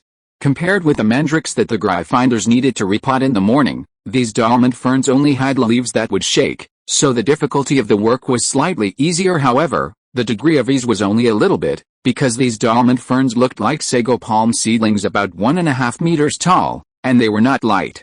For second-year students, even if they had 4 people working together to move one, it was a rather physically demanding task. Moreover, the leaves of this tree would move non-stop after someone approached. Although the strength was not very great, it was enough to cause various discomforts on their skin. Especially in this situation, the back of the dormant fern leaves would also turn over to reveal the spores, exposing everyone present to the light that could cause them to faint. In this situation, the little wizards had to put in all their energy and spend a lot of effort to successfully repot these dormant ferns. Even so, a Slytherin unlucky fellow accidentally knocked his goggles askew with the leaves in this situation, and then unknowingly saw the flashing light of the dormant fern spores and fell to the ground. Fortunately, Professor Sprout had been observing the situation in the greenhouse, so she used magic to wake him up from his coma in time. By the time class was over, almost all of the little wizards were covered in sweat, with aching backs and muddy bodies. Only Hugo's group was the exception, because for Venetia, who could shatter a giant's kneecap with a wooden stick, repotting these 30 kilograms plants was simply too easy. So, when repotting, she only needed to gently grab those dormant ferns that might require 2 or 3 people to lift, and she could lift them up. Under this premise, they could naturally repot these ferns according to the most standardized process. Also because of this, Professor Sprout gave the last 10 points of this class to their group. In other words, Hugo's group took all 30 points from Professor Sprout in this class. Because of this, although the Ravenclaw students were as tired as the Slytherin students, everyone's face showed a rather joyful and encouraging smile. "It seems that some of the guesses in our memory should be wrong," Hugo said to the shipgirls through the Admiral network on the way back to the dormitory after class.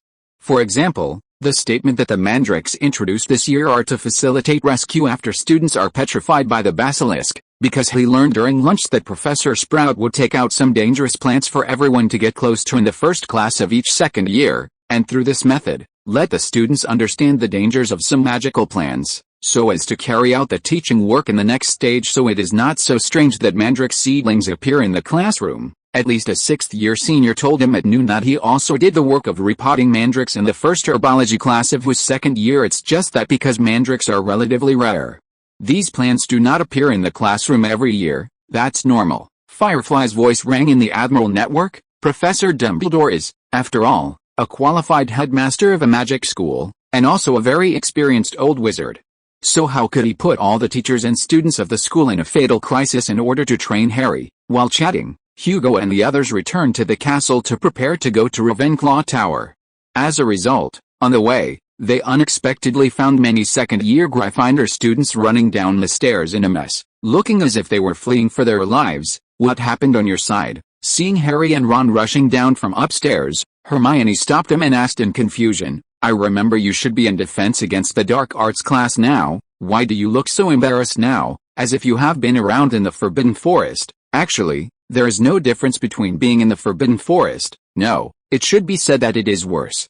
At least we didn't suffer any harm when we were in the Forbidden Forest last year, Harry said, cracking his mouth, then raised his hand to cover a bruise on his face and said to Hugo and the others from Harry and Ron's descriptions. Hugo learned that perhaps because the first class went smoothly, Lockhart directly brought Cornish pixies to the classroom in the 2nd class to prepare for a show, but the result was a complete disaster. Those out-of-control Cornish pixies not only chased Lockhart into the office, but also made trouble everywhere in the classroom.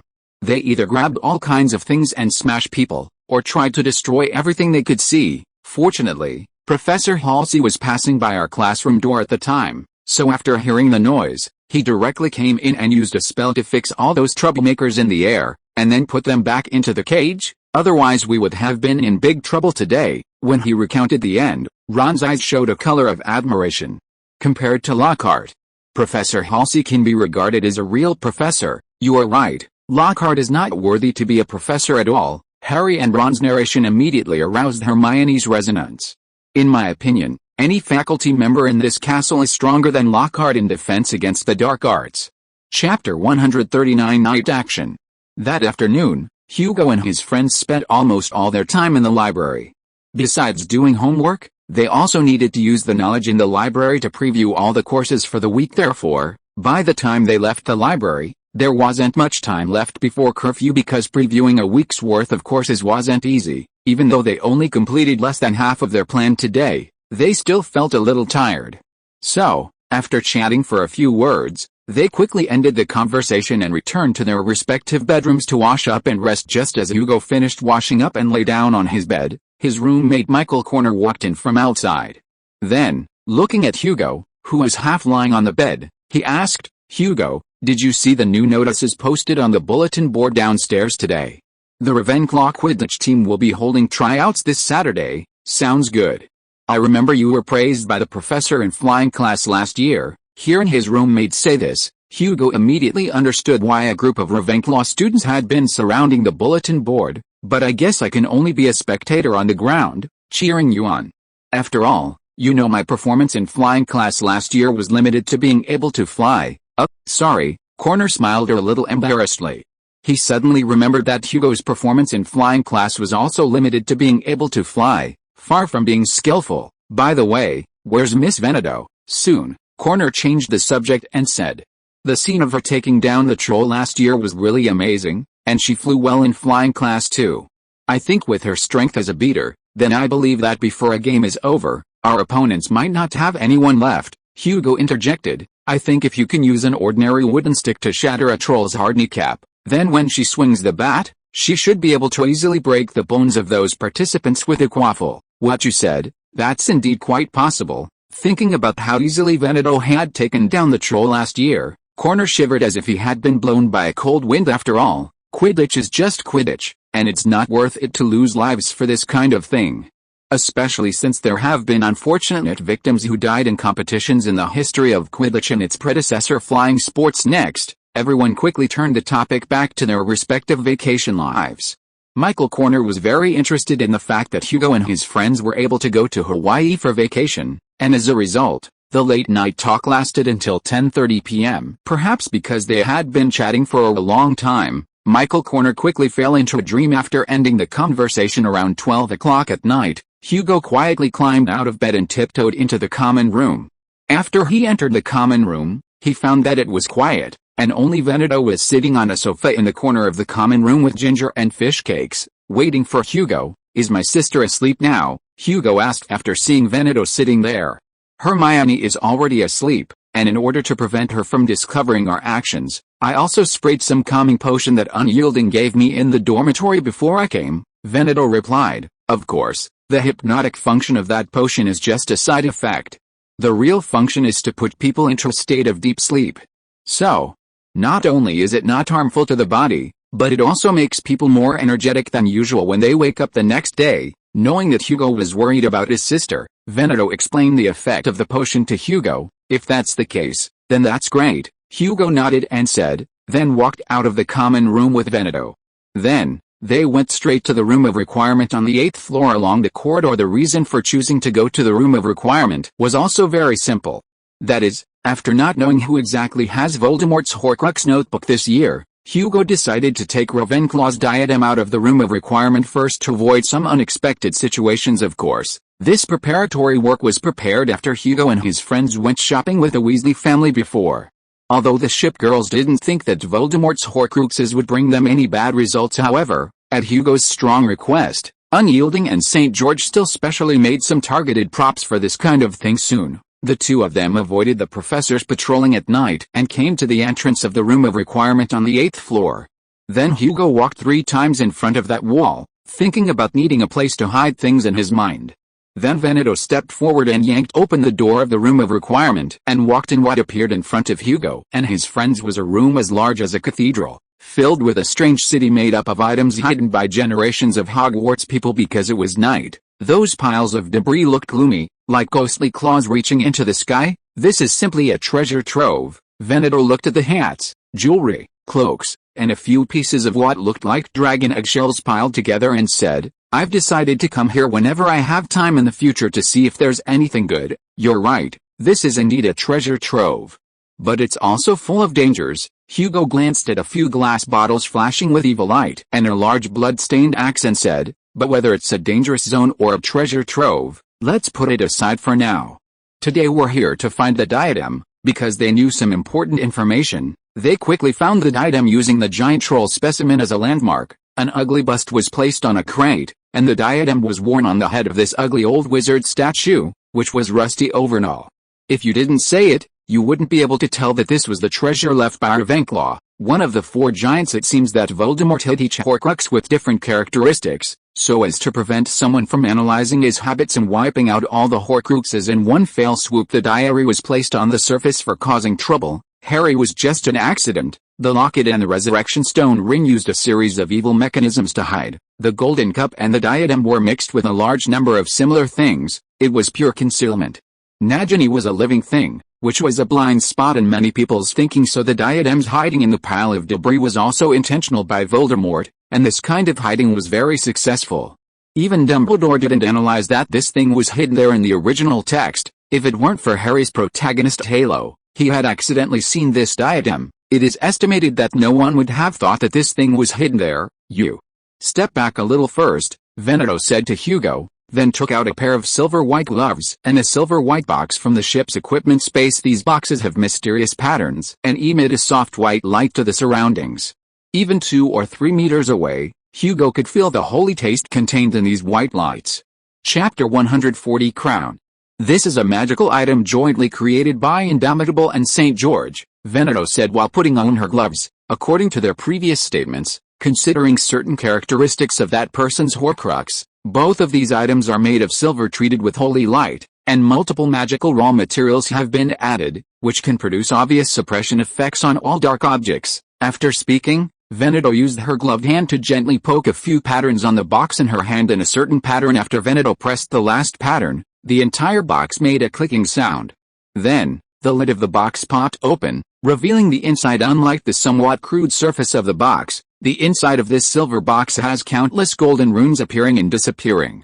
Although I don't know what these golden runes specifically represent yet, Hugo can feel the extremely pure holy power contained in the light emitted by these golden runes at the same time, possibly due to the resonance between the set of magical items. A large number of similar golden runes also appeared on the silver gloves that Veneto was wearing. When the runes on the box and gloves reached their peak through resonance, Veneto reached out and took off the diadem, stuffing it into the box as quickly as possible, then fiddled with the box before closing the lid. Finally, Veneto took off her gloves from her hands and placed them on the lid of the box. After a flash of light, the two gloves turned into two silver ribbons wrapped around the box. Then, a large number of golden runes flashed across the entire box, leaving only a box that looked no different from an ordinary silver box on the ground. "Everything is going smoothly," Veneto said to Hugo, and Hugo only sensed a force containing gloom and death spreading out from the Admiral network the moment Veneto put her hand on the diadem. It seemed to want to test the outside situation, but it was directly annihilated by the holy light released by the gloves on Veneto's hands. "It seems that this item is not as terrible as imagined," Hugo said, finally letting his heart, which had been raised, fall back into his stomach. Of course, the current state of the diadem also confirmed one of his guesses, that is, this Horcrux was inclined to strength and concealment when it was created, so there were not too many traps set on it like other Horcruxes. In fact, Hugo and the others had vaguely felt this when they came in. Even Veneto, a ship girl who is very sensitive to various surrounding energies, especially energies related to death and evil, did not sense that this item was a Horcrux when she came in. Of course, Voldemort, who likes to show off, let his diadem, which served as a Horcrux, be covered in dust and stay in this pile of sundries, because he felt that hiding the Horcrux under Dumbledore's nose was enough to show his power, so there was no need to create extra problems. "What should we do next?" Hugo asked, looking at the box that had now converged all its light and looked like a jewelry box. "I personally think this thing should be dealt with as soon as possible. By the way, what did Hermione and the others say after you contacted them before?" "According to the plan, I will personally take this thing to the Black Lake later. Then, I will hand this thing over to Hermione and the others who come from the Black Lake," Veneto said, turning her head to Hugo. "Now Hermione, Unicorn, Renown, and Repulse are already waiting in the Forbidden Forest by the Black Lake." Soon, Hugo and Veneto left the room of requirement. Then, Hugo took the two cats back to the Ravenclaw Tower. After he waited in the Ravenclaw common room for 20 minutes, Veneto opened the door and walked in from outside, then gave Hugo a very British OK gesture. "Is it done?" Hugo asked after looking at Veneto's expression. Although Hugo could see what every ship girl was doing through the Admiral network, however, out of respect for them, Hugo usually obtained information from the ship girls through asking instead of directly checking in daily life. "It's done. Everything went very smoothly," Veneto said, sitting next to Hugo, and then reporting through the Admiral network. "That thing is now being carried by Hermione in her ship equipment space. She plans to check the situation of that item together with Indomitable and St. George after returning to London. Hermione told me that if there are no accidents, they will figure out the specific situation of this Horcrux before Friday evening this week." "This is really good news," Hugo nodded and said, "but you better also tell Hermione and the others that everyone can study the item slowly. There's no need to rush. At least for me, it's naturally best to know about the specific situation before this Friday, but it's not bad if it's a little later. Of course, we will do what we can. After all, this thing is already in our hands, so there's no need to rush too much." "Next," Veneto said after hugging Ginger and Fishcake and stroking them a few times, "it's almost 1 o'clock now. I think, Admiral, you should go to bed." Everything was very normal in the next few days, and Hugo also entered a normal school life state until Thursday afternoon, when he finished dinner and was about to go to the library with his sister Hermione. Hermione's voice suddenly sounded in his mind. Hugo.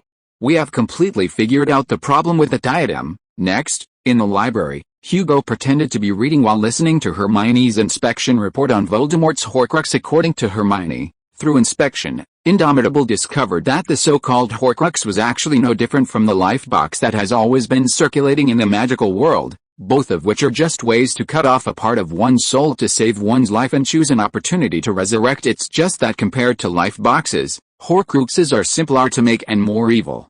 Therefore, compared to those wizards who made life boxes, the wizards who made them can even repeatedly stimulate their souls through the impact on their souls when making Horcruxes, thereby promoting the soul to become more purely evil. The purification of the soul naturally has its powerful side.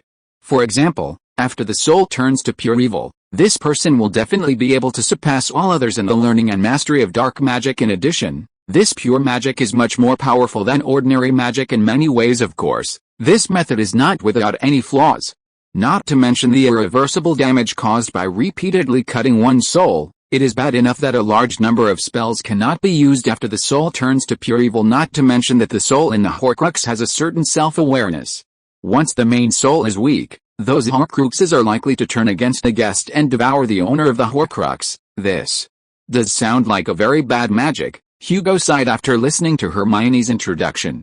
By the way, do you have any way to get rid of this Voldemort's Horcrux now? 141. Chapter 141 Plan approved. Yes, and more than one. Radiant delivered news that Hugo found very satisfactory. According to our discussion, we have now formulated 2 ways to destroy this Horcrux.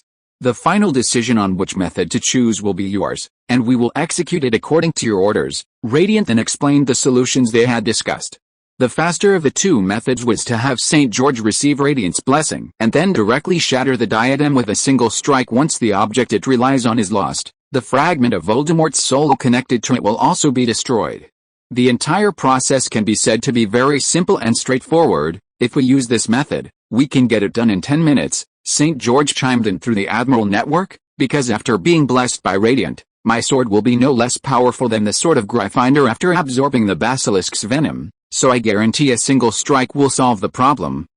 That certainly sounds like a very simple method. After hearing the first proposal, Hugo said, by the way, you mentioned earlier that there was a second option. Can you tell me what that is? The second option is slower. It might take a whole year, Indomitable said at this time. If we follow the second option, then Radiant and St. George will take turns placing the diadem in their ship's space under my guidance, and then slowly erode the soul fragment inside with their holy light. The biggest advantage of this method is that it can completely preserve Ravenclaw's diadem, but because of this, St. George and Radiant will need to use holy light to gradually remove Voldemort's soul, which is almost integrated with the diadem. Therefore, it will also consume a lot of time. What are your thoughts on this matter? Hugo suddenly asked. Although ship girls are obedient to the Admiral, they all have their own independent thoughts, so Hugo felt that before making a decision, he should ask the ship girls who would be responsible for the specific operation what they thought. We actually prefer the second method. After a few seconds of silence, Radiant said to Hugo, after all, this thing is not only a valuable antique, but also a legendary and very powerful magical artifact. More importantly, this thing is also a very beautiful piece of jewelry. It would be a pity to destroy it like this. Your thoughts are similar to mine. After hearing the ship girls' opinions on this matter, Hugo said, and no matter what, I am a Ravenclaw student now, so it is not appropriate to destroy the most important relic left by the first dean of my house. So everyone has the same idea. That's great. After hearing Hugo say this, the Admiral network transmitted the sound of the ship girls on the other side cheering and applauding softly. From the sound, it could be heard that in addition to Radiant, there were several other British ship girls present soon. The matter was decided. If there were no accidents, Hugo would be able to obtain a cleansed Ravenclaw's diadem by next summer vacation. The next morning, as Hugo's first day off at Hogwarts, he originally planned to go see Hagrid with Veneto and Hermione. As a result, after they finished breakfast, they ran into Roger Davies, the chaser of the Ravenclaw Quidditch team. Or rather, Davies was specifically waiting to intercept Veneto in the Great Hall because Ravenclaw had won the Quidditch House Cup last year, which was a rare occurrence. The Ravenclaw team was clearly in high spirits this year. So, on the first weekend of the school year, they pulled out the school's Quidditch team to recruit new players and conduct the first training session of the new semester. Seriously, it's such a waste of your strength if you don't play Quidditch. Davies lowered his head and looked earnestly into Veneto's eyes. Believe me, when you gallop on the field, you will discover your own desire for flying. I hate those flying guys the most in my life, and I'm not an aircraft carrier like Aquila and the others, Veneto muttered in a voice that only Hugo could hear, then raised her head and said, okay, I promise I can try it, but if it's not suitable, obviously. After 5 or 6 minutes of incessant persuasion, Veneto felt that it would be better to demonstrate for the Ravenclaw team on the field, otherwise she was worried that the team members would stick to her like leeches. If it's not suitable, I guarantee we will never bother you again. Hearing Veneto agree, Davies snapped his fingers happily. Then led Veneto towards the Quidditch pitch. Watching Veneto leave, Hugo and Hermione also decided to watch the Quidditch team's tryouts. I seem to have heard people say that everyone fights over the pitch on the first training day of each school year. While walking towards the Quidditch pitch, Veneto raised her head and asked Roger, but it seems like Slytherin always wins, because Professor Snape writes them a note. That's true. I have to say Snape is too biased. Roger shrugged helplessly. Then he raised his eyebrows and said, "Of course, we also have a secret weapon this year. I heard the captain got Professor Lockhart's autograph yesterday. Sounds really impressive. Cho told me the day before yesterday that the Quidditch team has been trying to get Professor Flitwick's signature for the past few years to help occupy the field, but Professor Flitwick has always politely refused." Hearing Roger say this, Hermione suddenly said, "Actually, it's not that difficult." Roger scratched his hair. "Professor Gilderoy Lockhart is very willing to sign for us. Or rather, I think he would be willing to sign anything that can last for a while." "Oh, it's that guy again." Hearing this, Hugo and Hermione exchanged glances. At the same time, they saw a strong sense of helplessness in each other's eyes. Soon, Hugo and the other three followed Roger to the edge of the Quidditch pitch. They found a group of Gryffindors and a group of Slytherins standing there arguing about something, while a few Ravenclaw students stood aside and watched them from a distance. "What's happening over there? And why are we standing here?" After joining the Ravenclaw students, Hugo and the others greeted everyone. Then Hermione asked Cho Chang, who is obviously there to try out for the team, "They are fighting over the pitch. And we are waiting for them to decide a winner before going over to discuss the issue of pitch ownership with them. After all, Slytherins and Gryffindors always have fierce conflicts when they get together, and it is not appropriate for us to get involved at this time." Cho Chang gave a very Ravenclaw answer. "Okay, then let's wait a little longer." After speaking, Hugo and the others stood there like the other Ravenclaw students, and then began to watch the conflict between Slytherin and Gryffindor.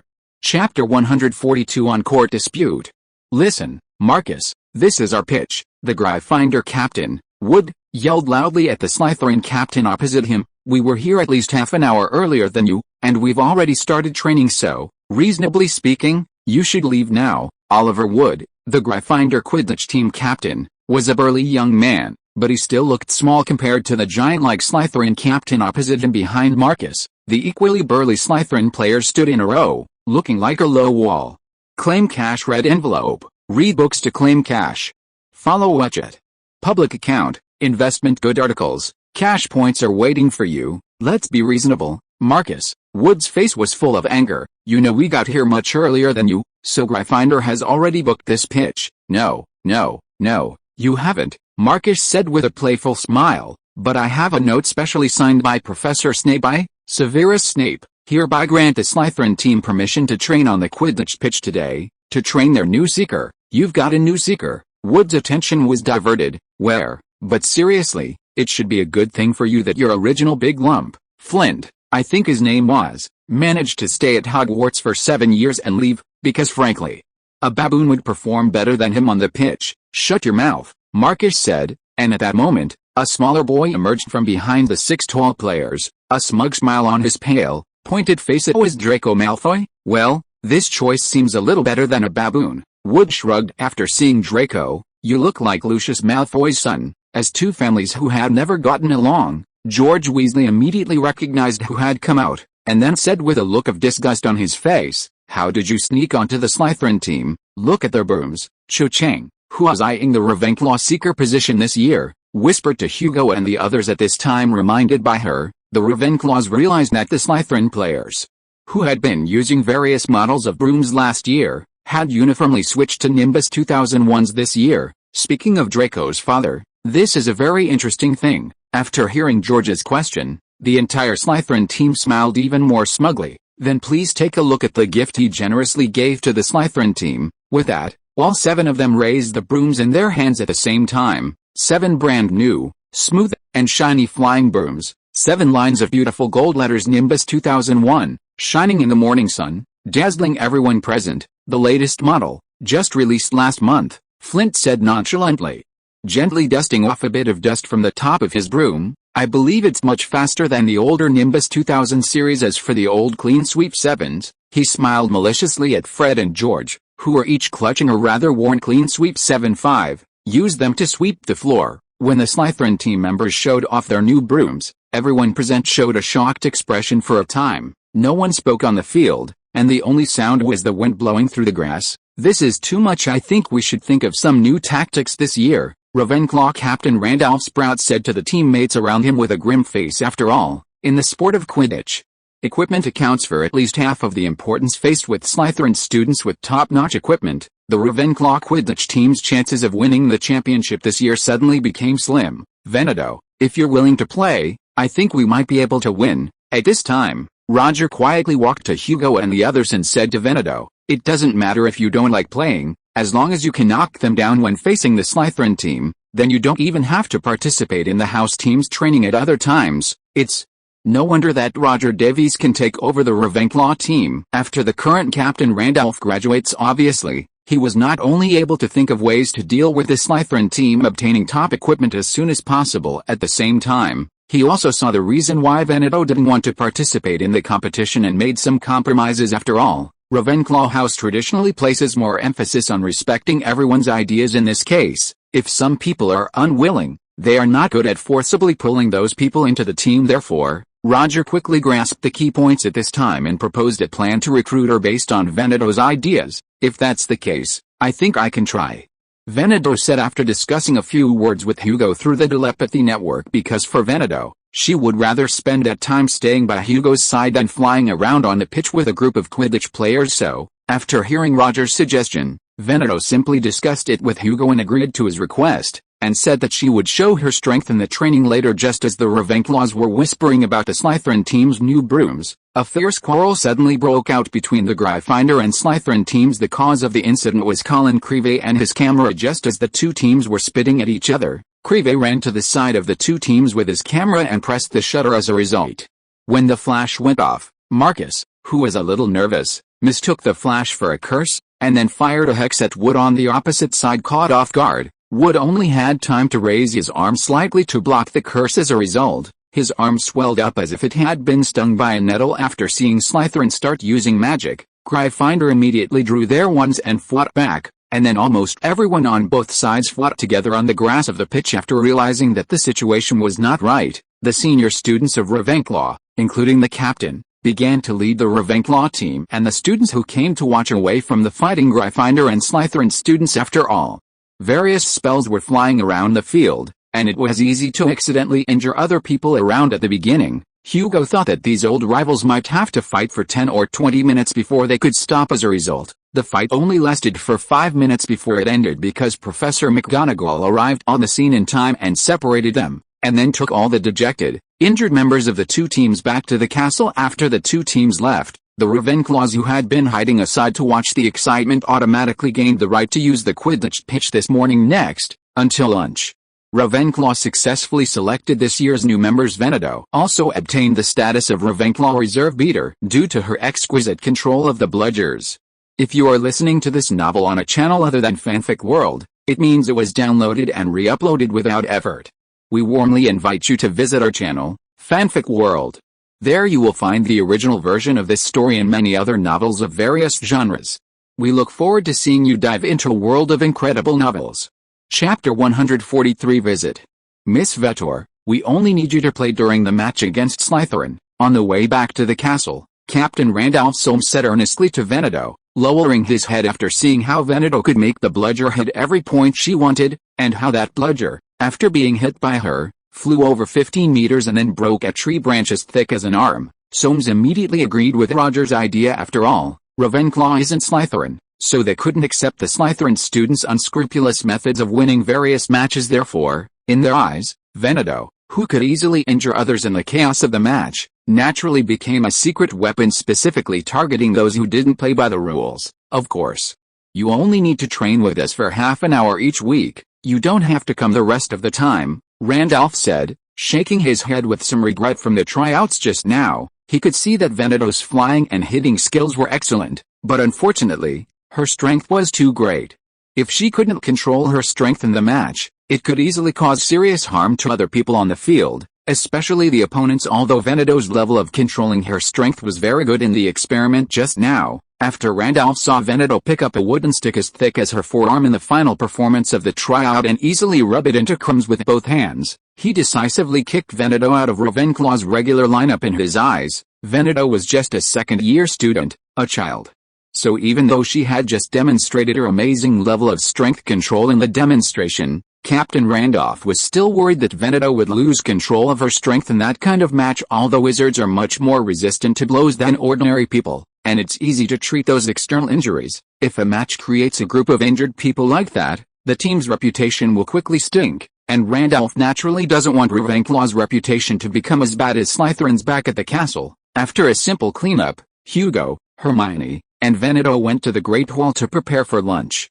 As a result, they ran into Harry and Ron on the way, who looked dejected. "You guys look a little pale. Did Professor McGonagall give you a heavy punishment?" "Very, very heavy." After seeing Hugo standing in front of him, Ron spread his hands and said, 5 points are deducted for each person involved in the fight, and 10 points are deducted for using magic before being detected by the flashback charm.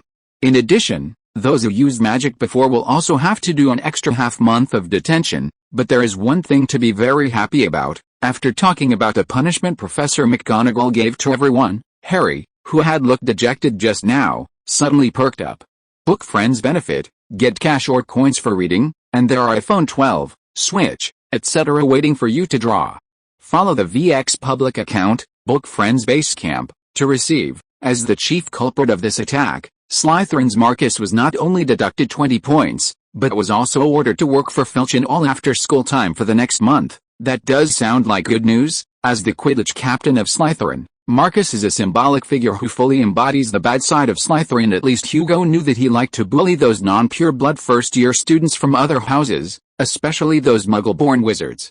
So after hearing about his bad luck, both Hugo and Hermione showed a satisfied smile. "By the way, who are you two assigned to work with?" As soon as Hugo finished speaking, Hermione asked with some curiosity. "Ron was assigned to the trophy room to wipe those silverware, all by hand, no magic allowed." Hearing Hermione ask this, Harry's face suddenly fell. "And I was called over by Professor Lockhart to reply to his admirers for him. Sounds like they're both a bit bad." Veneto had a sympathetic expression on her face, and hearing her say this, Harry naturally nodded desperately in agreement. "Seriously, I sincerely hope to switch with Ron. Although wiping those silverware by hand may be more tiring, I have completely mastered those wiping and washing skills before. Compared with this kind of work, helping Lockhart reply to his admirers is definitely a nightmare." "That's what I think too," Ron added at this time. "I have never cleaned anything purely with my hands at home, and there are at least 100 trophies in the trophy room. I think my hands might be useless after finishing those jobs." By the way, we plan to visit Hagrid this afternoon. By the way, tell him about the sales of his new book during the entire vacation. Don't you want to go over and relax together?" After walking into the door of the Great Hall, Hermione suddenly thought of something and asked Harry and Ron, "We were actually planning to visit Hagrid today too. If we hadn't been called over by Professor McGonagall just now to be criticized, I actually should have gone over before lunch." After hearing Hermione say this, Harry immediately said, "But that's good too. After we finish eating, we can go over there together." After everyone finished their lunch, Hugo and his group of 5 left the Great Hall and walked towards Hagrid's hut.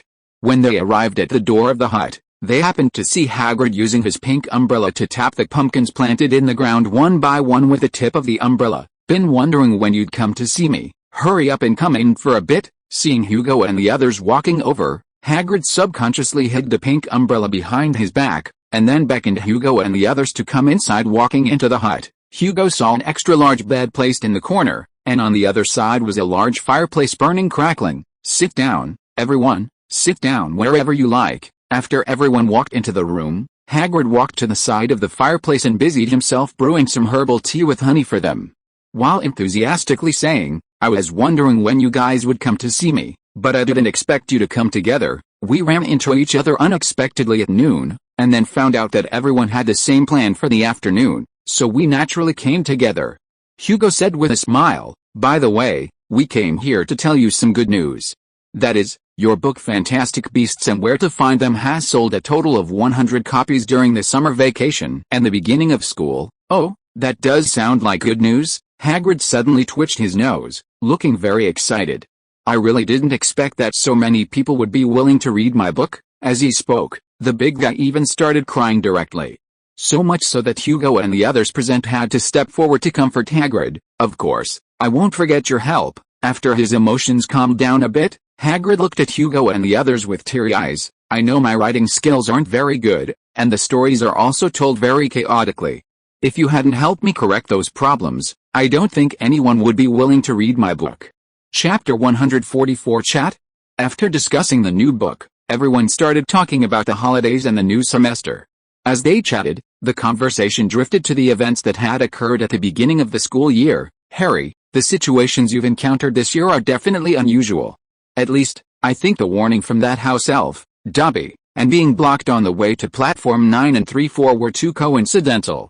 There might be some connection between them. It must be said that although Hagrid is usually a bit careless in his dealings, his sixth sense is very accurate at times. For example, last year, even though Professor Snape was so suspicious, he firmly believed that Professor Snape wasn't trying to steal the Sorcerer's Stone, and that was indeed the case. Very likely, Hermione said suddenly, just as Hagrid finished speaking. She had found a common thread between these two seemingly unrelated events. Harry, have you noticed that these two events seem to have one thing in common? They both tried to prevent you from coming to Hogwarts. The house elf's direct dissuasion aside, the malfunction of the barrier at platform 9 and 3-4 happened exactly when you were trying to enter, Hermione said earnestly, looking at Harry. So you really should think about what has happened recently that would make someone want to prevent you from coming to school through various means. Now that you mention it, I also feel like something's not right. Ron frowned beside Harry. Before, I thought it was the work of anti-muggle pranksters, but now that you say that, it does seem suspicious. By the way, maybe Malfoy is behind all this. As soon as Malfoy was mentioned, Ron perked up. Think about it, doesn't Malfoy hate you? And house elves are a very rare existence, only found in some ancient pure-blood wizarding families. The Malfoy family fits that description perfectly. Well, Harry and Hermione became suspicious after Ron said that, but Harry quickly reacted and looked at Ron. By the way, that house elf told me his name was Dobby. Do you think the Malfoy family's house elf is called Dobby? I really don't know, Ron said, shaking his head helplessly. You know our family's relationship with the Malfoy family is terrible, so naturally, I wouldn't go to their house, let alone know what their house elf is called. Besides, outsiders rarely know the names of house elves, except for their masters. I see. Harry and Hermione nodded thoughtfully. Realizing that they couldn't get any more information, everyone quickly changed the subject while chatting. Hagrid quickly began to complain about Professor Lockhart. This was very unusual because Hagrid wasn't the type to criticize others, especially Hogwarts professors. For example, when he mentioned Quirrell earlier, he thought Quirrell was a very competent assistant and security guard. What's wrong with Lockhart this time? Harry and the others immediately looked curious after hearing Hagrid's complaint. Hagrid said directly, he came over this morning and started teaching me how to prevent water sprites from getting into the well, as if I didn't know. He also bragged about how he exorcised female ghosts. I'll eat my teapot if even one word of it is true. This is really... Everyone shook their heads, and then Harry asked directly, if his skills are so bad, then why would Professor Dumbledore recruit him to the school as a professor? Because he was the only choice at the time, Hagrid said, placing a plate of soft, baked fudge on the coffee table, and then said, it's hard to find a defense against the dark arts teacher now. People don't want to do it, think the job is unlucky. No one lasts long. Speaking of this, Hagrid sighed. So Headmaster Dumbledore was a bit too hasty at the time. At least, judging from Miss Halsey's performance when she patrolled the Forbidden Forest with me the day before yesterday, she's much more suitable for the position than Lockhart. It's a pity she was late when she applied. After everyone finished their tea, Hagrid took them to the field to see the pumpkins he had planted. Compared to normal pumpkins, these obviously immature pumpkins were more than half a person tall. Clearly not the common variety, these are specially prepared for the Halloween feast. If nothing goes wrong, they can grow to be more than a person tall. This should be the effect of the engorgement charm. I've seen it in books, Hermione whispered to Hugo. Normally, the engorgement charm can make objects expand quickly, but when used multiple times in batches during plant cultivation, it can permanently enlarge the part of the plant you want to grow. It seems Hagrid used magic to give his pumpkins a little illegal help. Hugo turned his head and whispered to Hermione. But seriously, in this magical world, only pumpkins as tall as people have a festive atmosphere. After finishing their chat, Hugo and the others said goodbye to Hagrid, thinking about the homework they had to write, and returned to Hogwarts Castle. Then they went straight to the library to complete their weekend assignments. However, just as they started writing their assignments, Harry and Ron watched as Hugo and the other three simultaneously pulled out a pair of glasses from their robes and put them on. Are those the experimental glasses from the Golden Sea Harbor General Store? Because Umbridge had already distributed the prototypes to the selected people in the school, Harry and Ron were naturally curious when they were able to get close to these magical items. Yes, these are the ones, Hermione said, pushing her glasses up the bridge of her nose. They're quite useful. They can record audio and video, and they can also zoom in or out on certain images. At least, with the help of these glasses in class, we can avoid missing what the teachers say as much as possible. So this thing is so boring. After hearing Hugo say this, Ron shook his head indifferently. He originally thought these magical items were so powerful or interesting, but he didn't expect them to be just magical items used to assist learning. Actually, I think this thing is quite useful. At least it can save the time of copying from the blackboard. Harry thought of another direction, especially in potions class. If the glasses could display the operating steps on the lenses while I'm doing it, I think I wouldn't be criticized by Snape so often. I think you'll be criticized by Snape no matter what you do, Ron said with an incredulous expression after hearing Harry say this. I think he just hates you, so he'll criticize you no matter what you do. Quiet. If anyone talks again, I'll ask them to leave. Madam Pants walked over with a feathered duster just as Harry was about to say something. Chapter 145 First Contact. Collecting free good books. Follow VX Book Friends Basecamp. Recommend your favorite novels and receive cash red envelopes. MRS. Pants' arrival caused Hugo and the others to stop chatting, and the entire table quickly returned to silence. Hugo and the others stopped discussing and then began to take out their assignments and write. Although this was the first week of school, the teachers did not hold back when assigning homework, and almost everyone assigned a pile of it after dinner. Several people gathered again to do homework together for Hugo and the others. The library table was so big, and there was nothing wrong with doing homework together with acquaintances. As for Harry and Ron, it would naturally be much easier to have a few Ravenclaw students helping them with their homework. Hermione revealed her eagerness to teach in this process. But because of Hugo's presence, she was much gentler than in the original text, and Harry and Ron's attitude towards listening to lectures also seemed much more upright than Hugo remembered. After all, Hermione and Harry were not on the same house now, so helping them answer questions in their homework was just providing some help because of their good relationship.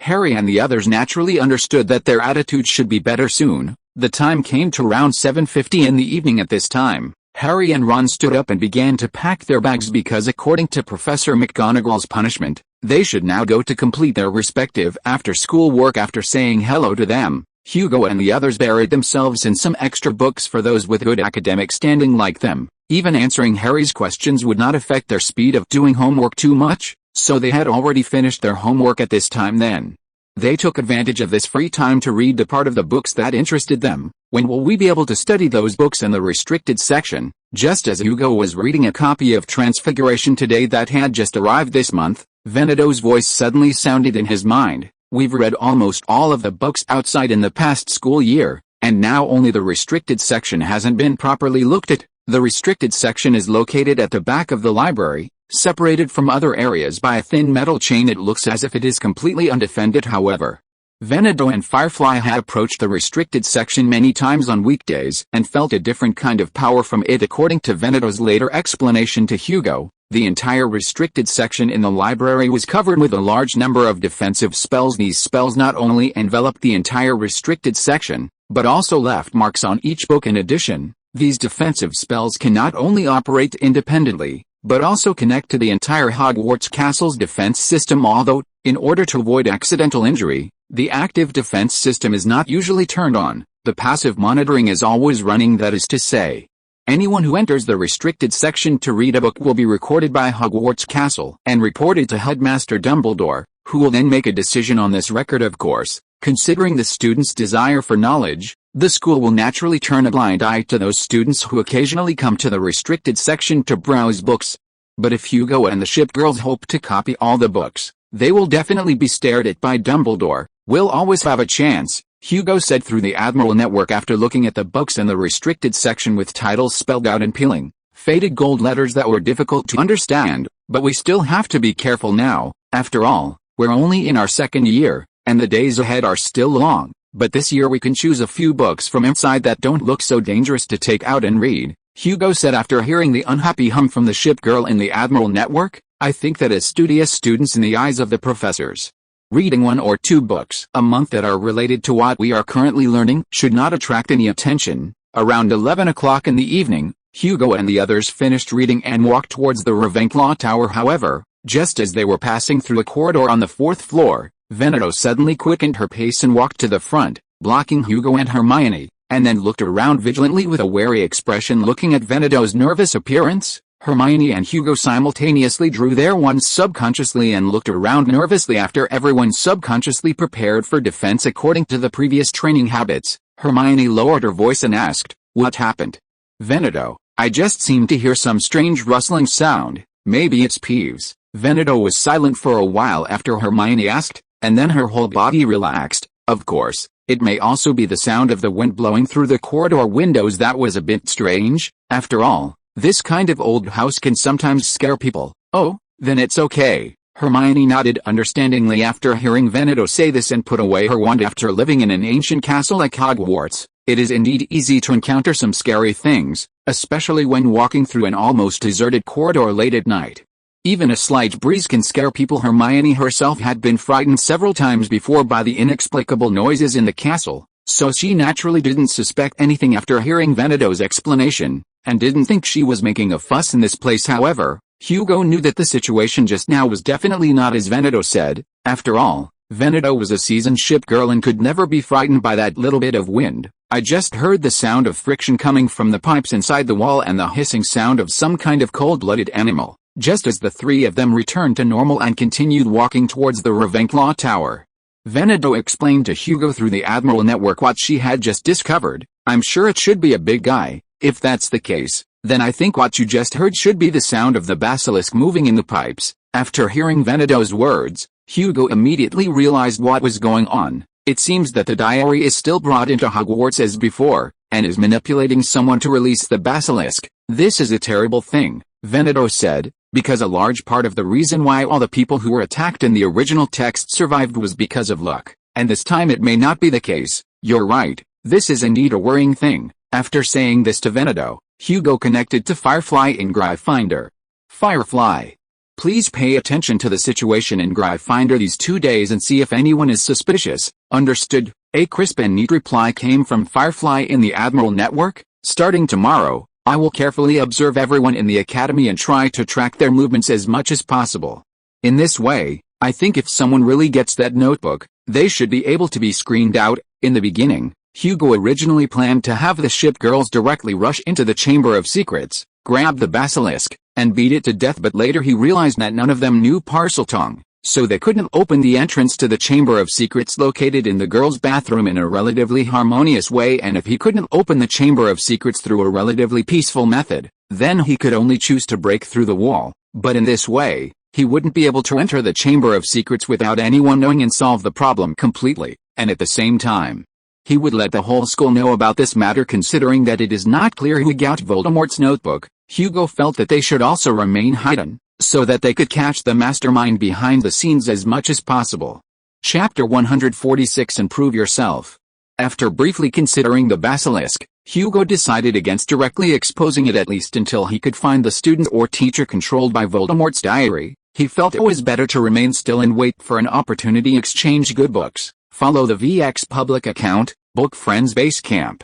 Follow now to receive a cash red envelope. He suddenly remembered a special power of the Horcrux diary, gradually draining the life force from the bewitched wizard to resurrect itself. Considering this, Hugo didn't want to defeat the basilisk only to have the mastermind hide and become Voldemort 2.0. After all, 1 Voldemort was bad enough, 2 would make life too difficult for him. This world wasn't just a story or a few movies, but the world where he, his family, and his friends would live, so he naturally wanted it to be peaceful. After thinking everything through, Hugo, feeling much clearer, returned to the Ravenclaw Tower with Hermione and Veneto to rest after he lay in bed.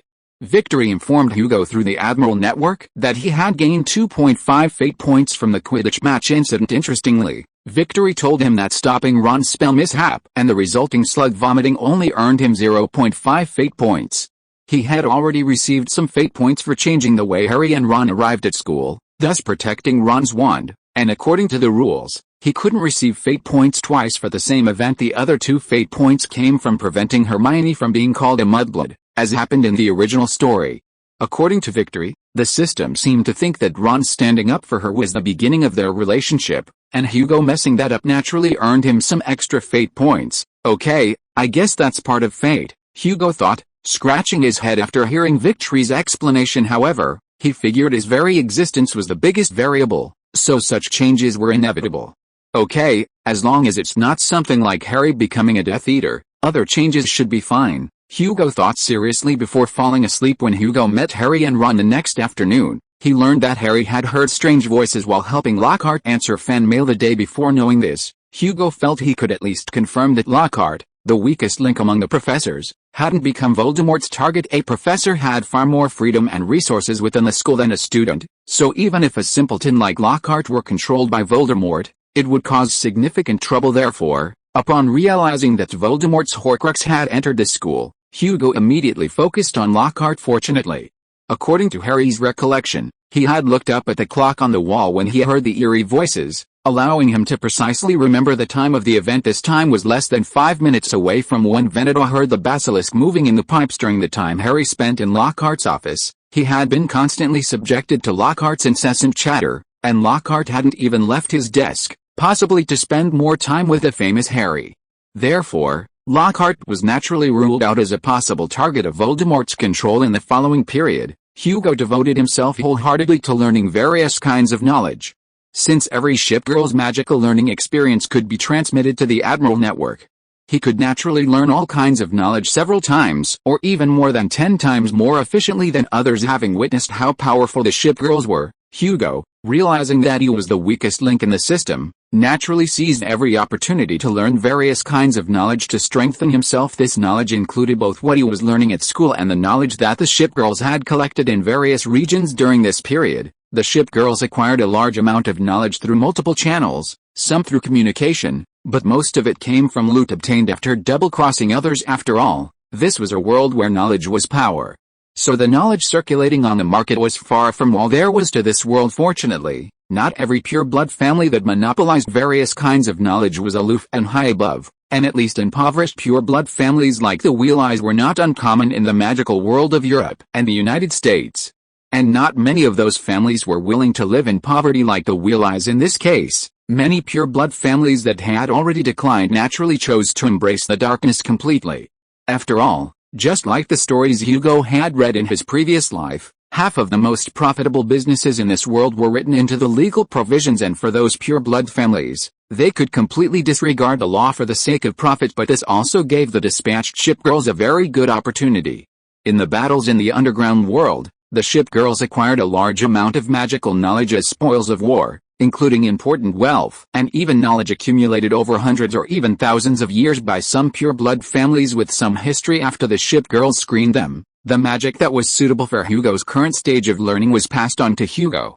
Then, under the guidance of Veneto and the others, he began to learn this magic. It had to be said that the ancient pure-blood families did have many very valuable parts in the accumulation of knowledge, so much so that they could find a large amount of content suitable for a second-year student like Hugo to learn. Because he was only a second-year student now, there wasn't much magic he could learn, but the family's knowledge of various magics and magic-related experiences was also very important to Hugo. At least he felt that after mastering that knowledge, he found it much easier to complete his normal studies. Also, thanks to his hard work during this period, Hugo successfully consolidated his foundation in magical learning. Compared to the basic knowledge learned at school, the knowledge accumulated by those pure-blood families over several or even dozens of generations could better help him touch the origin of magic. When a person is focused on doing something, they always feel that time passes quickly, and they also enjoy things that seem boring and tedious to others. Fortunately, Hugo wasn't doing these things alone. At least when he was learning, his sister and Veneto were always with him naturally. During this period, Hugo and Veneto also took the opportunity to discuss the knowledge of the academic courses during this period and taught Hermione some of the newly acquired knowledge. After all, no matter what, Hermione was now Hugo's sister and one of the most reliable people in this world. Of course, this indoctrination was also carefully mixed into the learning of academic knowledge, because the channels for acquiring this knowledge were not suitable for Hermione to know now. Chapter 147 Preparing for Quidditch. October arrived, and a damp chill permeated the grounds, seeping into the castle.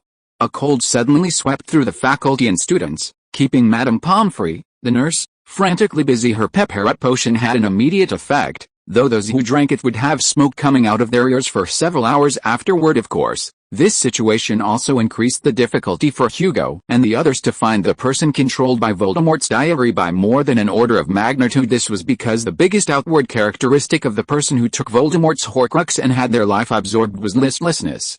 But now, with the flu going around, there were simply too many people who looked listless, making it impossible to judge on the Ravenclaw side. Hugo saw at least a third of the students with various white mists constantly rising from their heads. They looked like boiling kettles. And because the effects of the potion lasted for several hours, the entire common room was shrouded in white mist for a long time. Fortunately, neither Hugo nor Hermione caught a cold.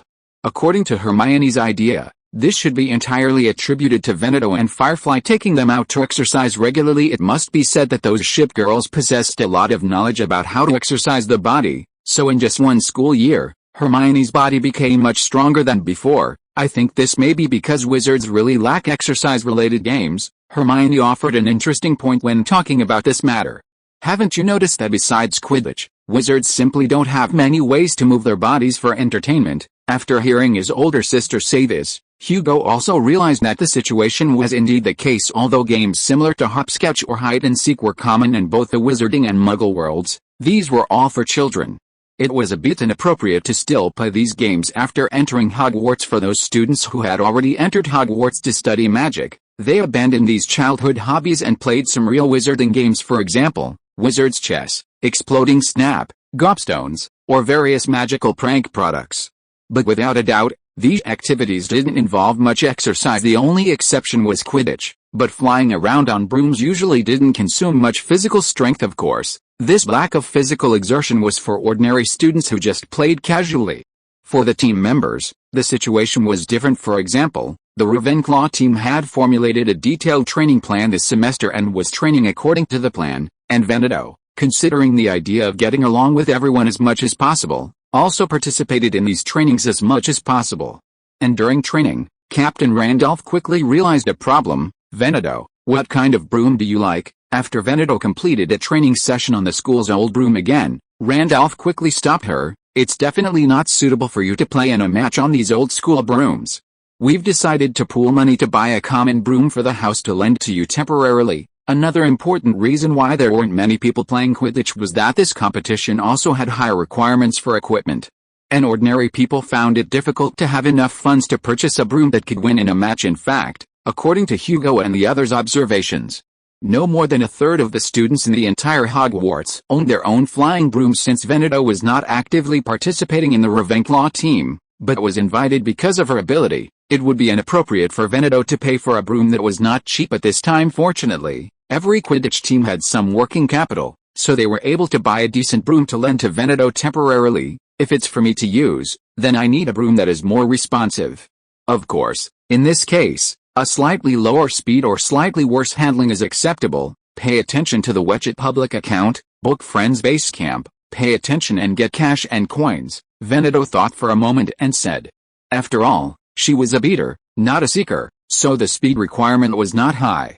As for the defect of poor handling, she could completely rely on her perception and reaction abilities, which were much more sensitive than normal humans, to solve this problem. If that's the case, then the Clean Sweep 9 is very good. After listening to Veneto's request, Captain Randolph tapped his chin with his index finger and said, "This is a new broom that Clean Sweep Company just launched this year. Although it can't compare with the Nimbus 2001, it is also a very good broom. I know this, because the Weasley twins use this series of brooms." Veneto nodded and said, "If that's the case, then I'll have to trouble you." "It's nothing," Randolph waved his hand. "After all, everything is for the team, and this is what we should do, as long as you can stop those damn Slytherins." This year's Slytherin team has brought too much pressure to other teams, so that even a team like Ravenclaw, which usually advocates wisdom rather than brute force, has chosen to increase the amount of training. As long as it was a scheduled training day, the Ravenclaw team would not stop training even in windy and rainy weather. At most, they would spend more time discussing in that kind of weather. Of course, this approach can also be said to be very Ravenclaw. After all, for Ravenclaw students, Formulating appropriate plans and tactics is far more important in their eyes than in the eyes of Gryffindor and Hufflepuff. It's just that practicing in the wind and rain is not a good idea. Even with the blessing of various protective spells, many team members inevitably caught a cold as a result. During that period of continuous rain, the Ravenclaw team had to take turns enduring Madame Pomfrey's criticism to get medicine according to the reconnaissance results of Cho Chang. This year's reserve seeker, the Nimbus 2001, has created an overwhelming advantage for other people's brooms in Hogwarts. Simply in terms of speed, others can hardly catch up. The Slytherin players now fly up like 7 blurred pale green shadows, whizzing through the air like jets. Moreover, the advantage of the Nimbus 2001 is not just that. To be precise, this is a top-level broom that surpasses the Nimbus 2000 in all aspects, and what is even more threatening to other teams is that the Slytherin's unified broom performance makes it much easier for them to formulate tactics than other teams using mixed brooms compared to the Ravenclaw team, which believed that they could smooth out the gap in equipment through some appropriate tactics, and the Hufflepuff team, which was very modest and satisfied as long as they worked hard. The Gryffindor team, which was full of a strong competitive spirit but did not have any advantages in all aspects, was now the most uncomfortable. In addition, with Wood's unscientific training method that purely relied on quantity, everyone in the Gryffindor Quidditch team could be said to be in a very bad mood now, so much so that Hugo and the others often saw Gryffindor Quidditch team members soaked to the skin and covered in mud returning to Hogwarts Castle, each with a tired look on their faces. Chapter 148: Letters and Failed Prophecies. For Hugo, he had always had a soft spot for rainy days.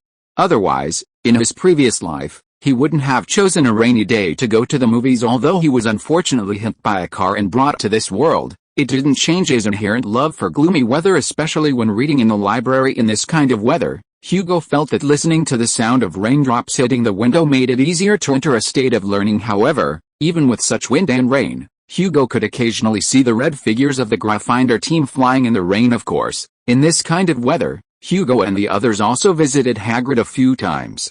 Because Hood was mainly handling the book publishing, they needed to pass on some of the readers' letters to Hagrid, receive cash rewards for reading, follow the public WestJet official account, book friends base camp to read books, and draw up to 888 cash read envelopes. Although not many people bought a book due to its specialized nature, so much so that there might not even be one reader's letter a week, Hagrid seemed particularly happy after receiving the letters. Hugo even saw him braving the heavy rain to go to the library to find books about grammar several times.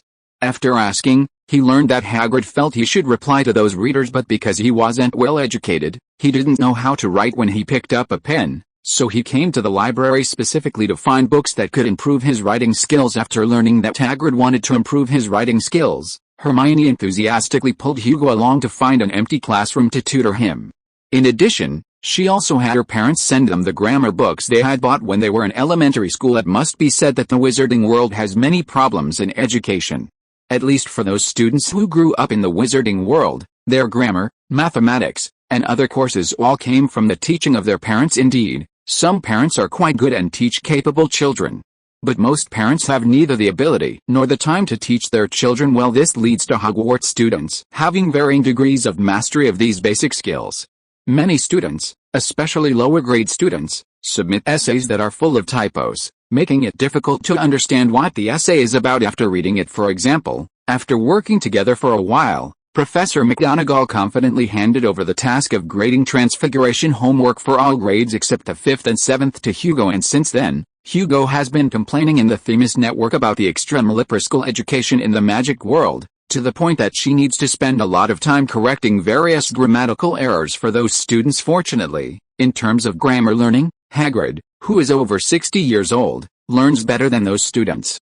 After all, Hagrid had been secretly studying this aspect for a long time last year in order to write that book well. So after receiving the professional textbooks that Hugo and Hermione used when they were young and getting their help, Hagrid can be said to have made rapid progress in this area. In less than a month, Hagrid had made great progress.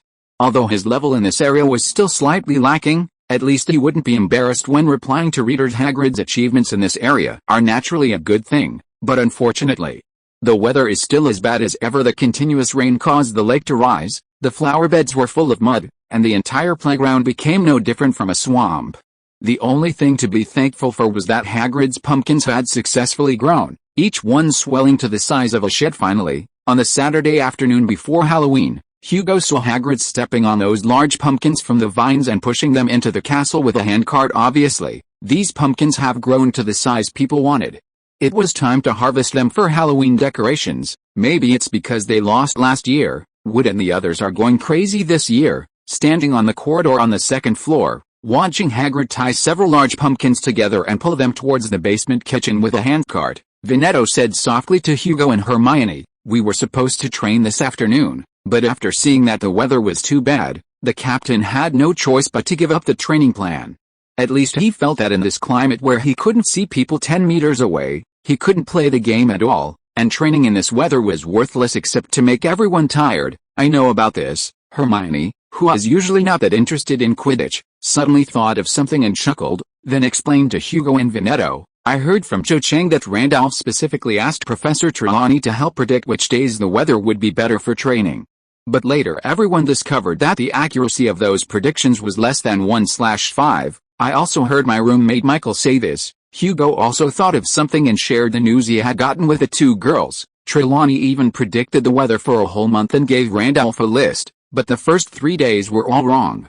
Fortunately, Randolph decisively threw away the list and acted according to the original plan, otherwise everyone would have to train in this stormy weather. Since it was close to dinner time, Hugo and the others walked towards the Ravenclaw Tower while discussing various interesting things, preparing to put the books back and enjoy a weekend dinner. There should be all kinds of delicious pumpkin food today. When the topic turned to what to eat for dinner, Veneto smiled and said to the Granger siblings, "Don't forget that Hagrid moved all those big pumpkins into the castle, so I think there will be various pumpkin dishes these days. Traditional Halloween pumpkin lanterns are hollow.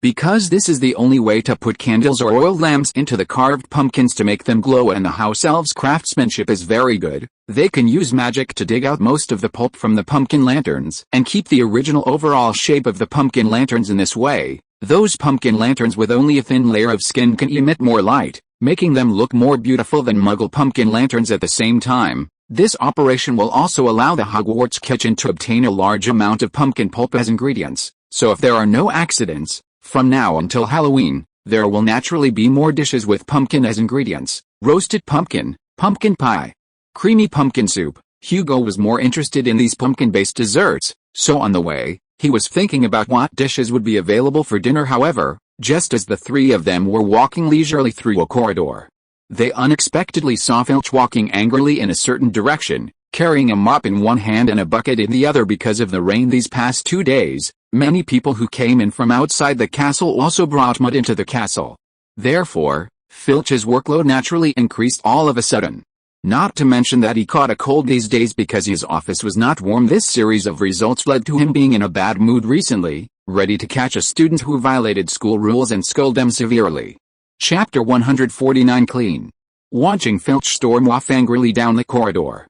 Several students present were curious about who Filch had caught this time, since the direction Filch left in was conveniently on the way back to Ravenclaw Tower. At Veneto's suggestion, Hugo and his friends decided to follow and watch the fun. Following Filch, who wore a look of morbid excitement, they turned a corner and arrived at a corridor leading to the grand staircase near the castle entrance. Two Gryffindor Quidditch players, covered in mud, were standing there, trying to wave away Mrs. Norris, who was meowing at them. After a bit of effort, Hugo and his friends recognized the two people standing there as the Weasley twins.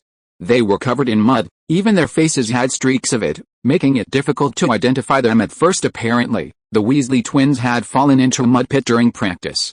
Or perhaps they had deliberately fallen in to avoid training. It seemed that only such a situation could get Captain Wood to send them back to the castle, as they were in no condition to continue training with at least 2 pounds of mud on them. Although wizards have a spell similar to Scourgify to clean themselves, it's a very standard spell that's easy to learn but difficult to master. That is, a first or second year student can cast the spell after a simple lesson. However, precisely removing dirt without also removing the dyes from clothing isn't something everyone can do. After all, the precision of the spell casting is very important to use this spell well. And for students whose magic is growing rapidly, and whose bodies and magic are changing rapidly, such fine magical manipulation is difficult to achieve. This is why the Weasley twins needed to return to the castle to change clothes, but in doing so, they inevitably left a trail of muddy footprints and splatters on the floor. As a result, they were discovered by Mrs. Norris, who was patrolling the area. Shortly after entering the castle, seeing Filch arrive, Mrs. Norris, who had been jumping around to avoid the mud splattered by the twins, immediately ran to Filch's side and meowed. Filch, as if understanding the cat's meows, glared at the Weasley twins. "Filth," he shouted, pointing with his broom at the mud and dirty water dripping from the Weasley twins' Quidditch robes, his eyes bulging frighteningly, the flesh on his double chin trembling. "Filth everywhere, a complete mess. I've had enough. You two, come with me." "All right, Mr. Filch, I don't think the Weasley twins did it on purpose, so there's no need for extra punishment." Just as the Weasley twins were about to leave with Filch, Ki, who had just finished helping Professor McGonagall write lesson plans and came out for a stroll, saw the scene and advised because Ki had helped Filch with a few tasks during her daily patrols recently, and because her current identity was a faculty member rather than a caretaker, Filch released the Weasley twins' arms after she spoke, and then looked at her and said, "I've been terribly busy these past few days, hissing slugs, frog brains, rat intestines, there are so many things defiling the castle. And every time I encounter such a thing, I have to spend several minutes or even hours cleaning it up." It seemed that these kinds of things were indeed bothering Filch quite a bit, so much so that he said it in front of so many people. "So I think I should catch a few typical examples and punish them severely, which should reduce the occurrence of such things." "All right, Mr. Filch, I understand your thoughts and have no intention of interfering with your authority. But I think we should distinguish whether these kinds of things are intentional or unintentional, and then give corresponding treatment. Reading books to receive cash, follow the public, official account book friends base camp, read books and draw up to 888 cash red envelopes." Saying that, Ki turned her head and looked at the Weasley twins and said, "You haven't done nothing wrong either. I think it shouldn't be too difficult to cast Scourgify on the stone floor, right?" "Of course, no problem." Seeing Ki defend them, the Weasley twins immediately said in unison, and then took out their wands and began to clean up the surrounding stains after Filch supervised the Weasley brothers cleaning up various stains and leaving. Ki also said hello to Hugo and his friends before leaving. Since discovering that Ki had come to the school to teach, Hugo and his friends met with her in her office 2 to 3 times a week on average. After all, during the previous vacation, everyone's relationship on the surface could already be said to be friends. So, it was very reasonable to take the time to meet and chat a few times a week. Of course, everyone wasn't just getting together to chat. For example, Hermione, after discovering that Ki was very willing to share her knowledge with others, would bring the difficulties she encountered in her studies to ask her for advice.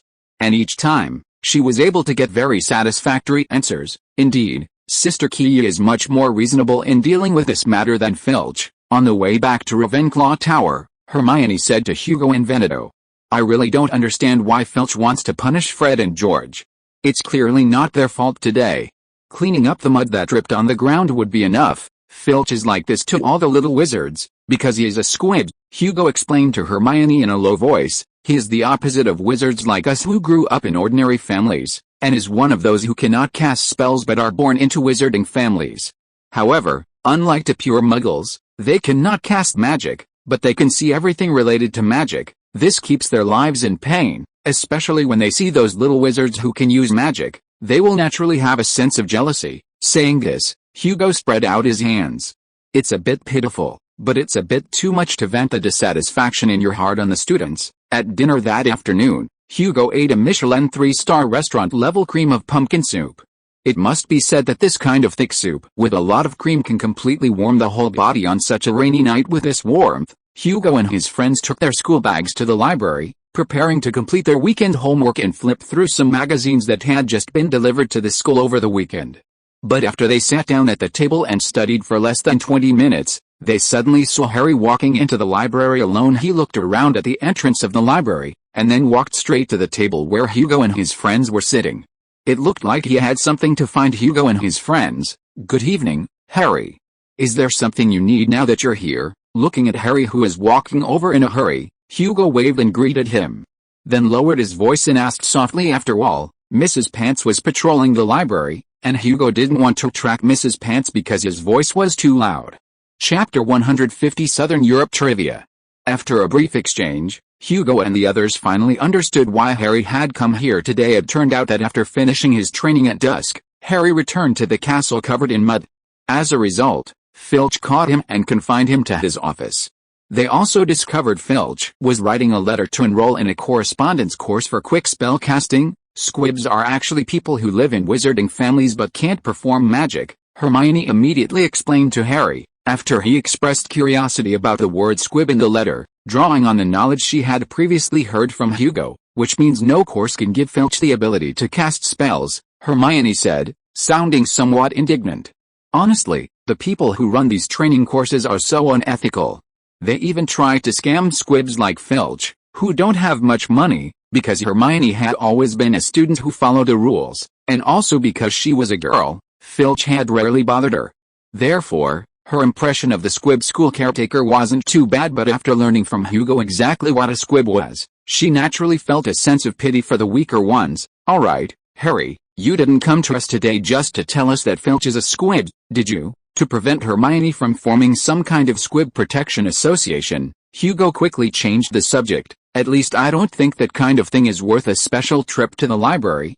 Of course, I didn't come to tell you that Filch is a squib. Hearing Hugo say this, Harry suddenly remembered why he had come to find them. The thing is, Nearly Headless Nick is holding a Death Day party on Halloween, and I promised him I would go.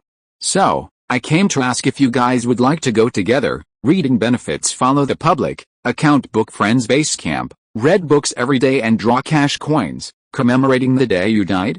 That's really too bizarre. As soon as Harry finished speaking, Hermione shook her head helplessly. Also, Hagrid said he's preparing some interesting magical creatures to exhibit at the party this year, and he invited us to help him see how these creatures behave at the party. Oh, then forget it. After hearing Hermione say this, Harry could only shake his head helplessly. Then, he took out some homework from his bag and started writing for Harry. Doing homework with Hugo and his group was much better than staring blankly at Ron in the Gryffindor common room. Moreover, from the perspective of friendship, helping Ron after completing the homework with Hugo and the others was far better than the two of them making up nonsense together when they couldn't do the homework after they finished their homework and returned to their respective rooms to rest. Hugo immediately connected to the Admiral network and began exchanging information with the ship girls as more and more ship girls were summoned. Hugo naturally needed to spend some time dealing with matters related to them, although the girls were given a very strong sense of autonomy and very broad decision-making power in their daily activities. Due to their ship girl nature, they were still used to reporting their whereabouts to Hugo every day. The ship girls' recent focus, in addition to establishing themselves in their respective locations and completing the infiltration of the local area, was to acquire the home port of Piran for everyone. In the beginning, they thought this was a very simple matter. After all, Piran was located on the coast of the small country of Slovenia, so acquiring the port shouldn't be too difficult, but later he discovered that the entire Balkan Peninsula had become a mess during this period.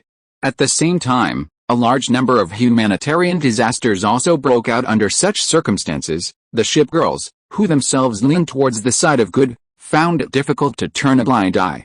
So, at the call of Split, a ship girl from this region, they quickly devoted themselves to rescuing the innocent. In any case, the ship girls were also completing Hugo's order to establish themselves in various regions. By doing this, so, he let these ship girls do things according to their own ideas. What he didn't expect was that the ship girls who had been sent to the Balkan Peninsula in Muggle identities had actually made something of themselves. This requires thanking Massachusetts, Vesta, Sovietsky Soyuz, St. George and all the sisters. As the person in charge in the area, Stalingrad expressed her gratitude to everyone in the Admiral network. Honestly, if everyone hadn't been doing their best to collect all kinds of supplies and even personnel from various regions to provide support at this time, then our lives here would have been very difficult. After all, we have now saved millions of people, but the local situation is very bad now. So, if there was no such all-out support from everyone now, I think at least tens of thousands of people would die in this cold winter. Speaking of this, Stalingrad sighed softly. I really don't understand, why are humans so keen on killing each other? There are all kinds of reasons for this. Based on the information he had seen in his previous life, Hugo naturally knew what had happened, and the main reason is actually directly related to the demise of your country. It has to be said that humans are indeed an evil creature, and can even harm their own kind for profit. After lamenting human nature for a while, Hugo heard the sound of artillery fire suddenly coming from Stalingrad's background. After hearing the artillery fire, the ship girls who were now deployed to the Balkans immediately greeted each other and went offline to deal with their affairs. Obviously, for those who wanted to save the innocent and drive out evil, the critique of weapons could not replace the weapons of critique. Sometimes certain violent means might be needed to solve the problems they encountered. Compared to the power of ordinary human weapons, the shipgirls had a greater advantage in this regard. So, this was why Stalingrad and the others had been able to advance various affairs so smoothly during this period. After all, nothing was more suitable for criticizing the enemy than 305 or even 406 large guns, of course, in addition to disguising themselves as ordinary people to complete the task of acquiring the home port. These shipgirls naturally did not neglect the work related to the magical world through the humanitarian rescue work during this period. Stalingrad and the others naturally found some clues about Muggle-born wizards from the refugees they rescued in the following time. Dzerzhinsky quickly developed those Muggle-born wizards into his subordinates.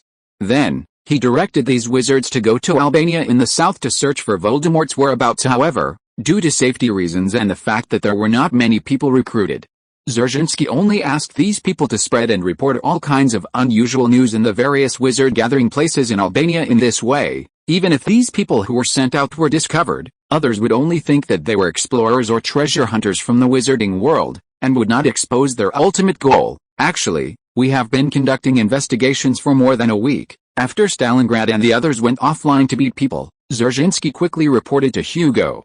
But we haven't located that guy yet. Then, from Dzerzhinsky's complaints, Hugo finally knew what had happened. It turned out that the mountains of Albania hide a large number of existences from the magical world due to the terrain, and various anomalies emerged one after another, and there were no fewer than 80 or 104 dark wizards like Voldemort who had committed crimes and escaped. So it was estimated that it would not be possible to locate Voldemort's location from the massive amount of information in a short time. It's okay, just keep looking slowly, Hugo said after Dzerzhinsky finished reporting. Even if we can't find him, it doesn't matter. At least that noseless one won't be a problem after we become strong. End of this chapter. Thank you so much for reading until the end. Don't forget to give it a like. Looking for more exclusive content and immediate access? Subscribe to our Patreon. Remember, every like, subscription or donation encourages us to continue. Thank you all. See you in the next video.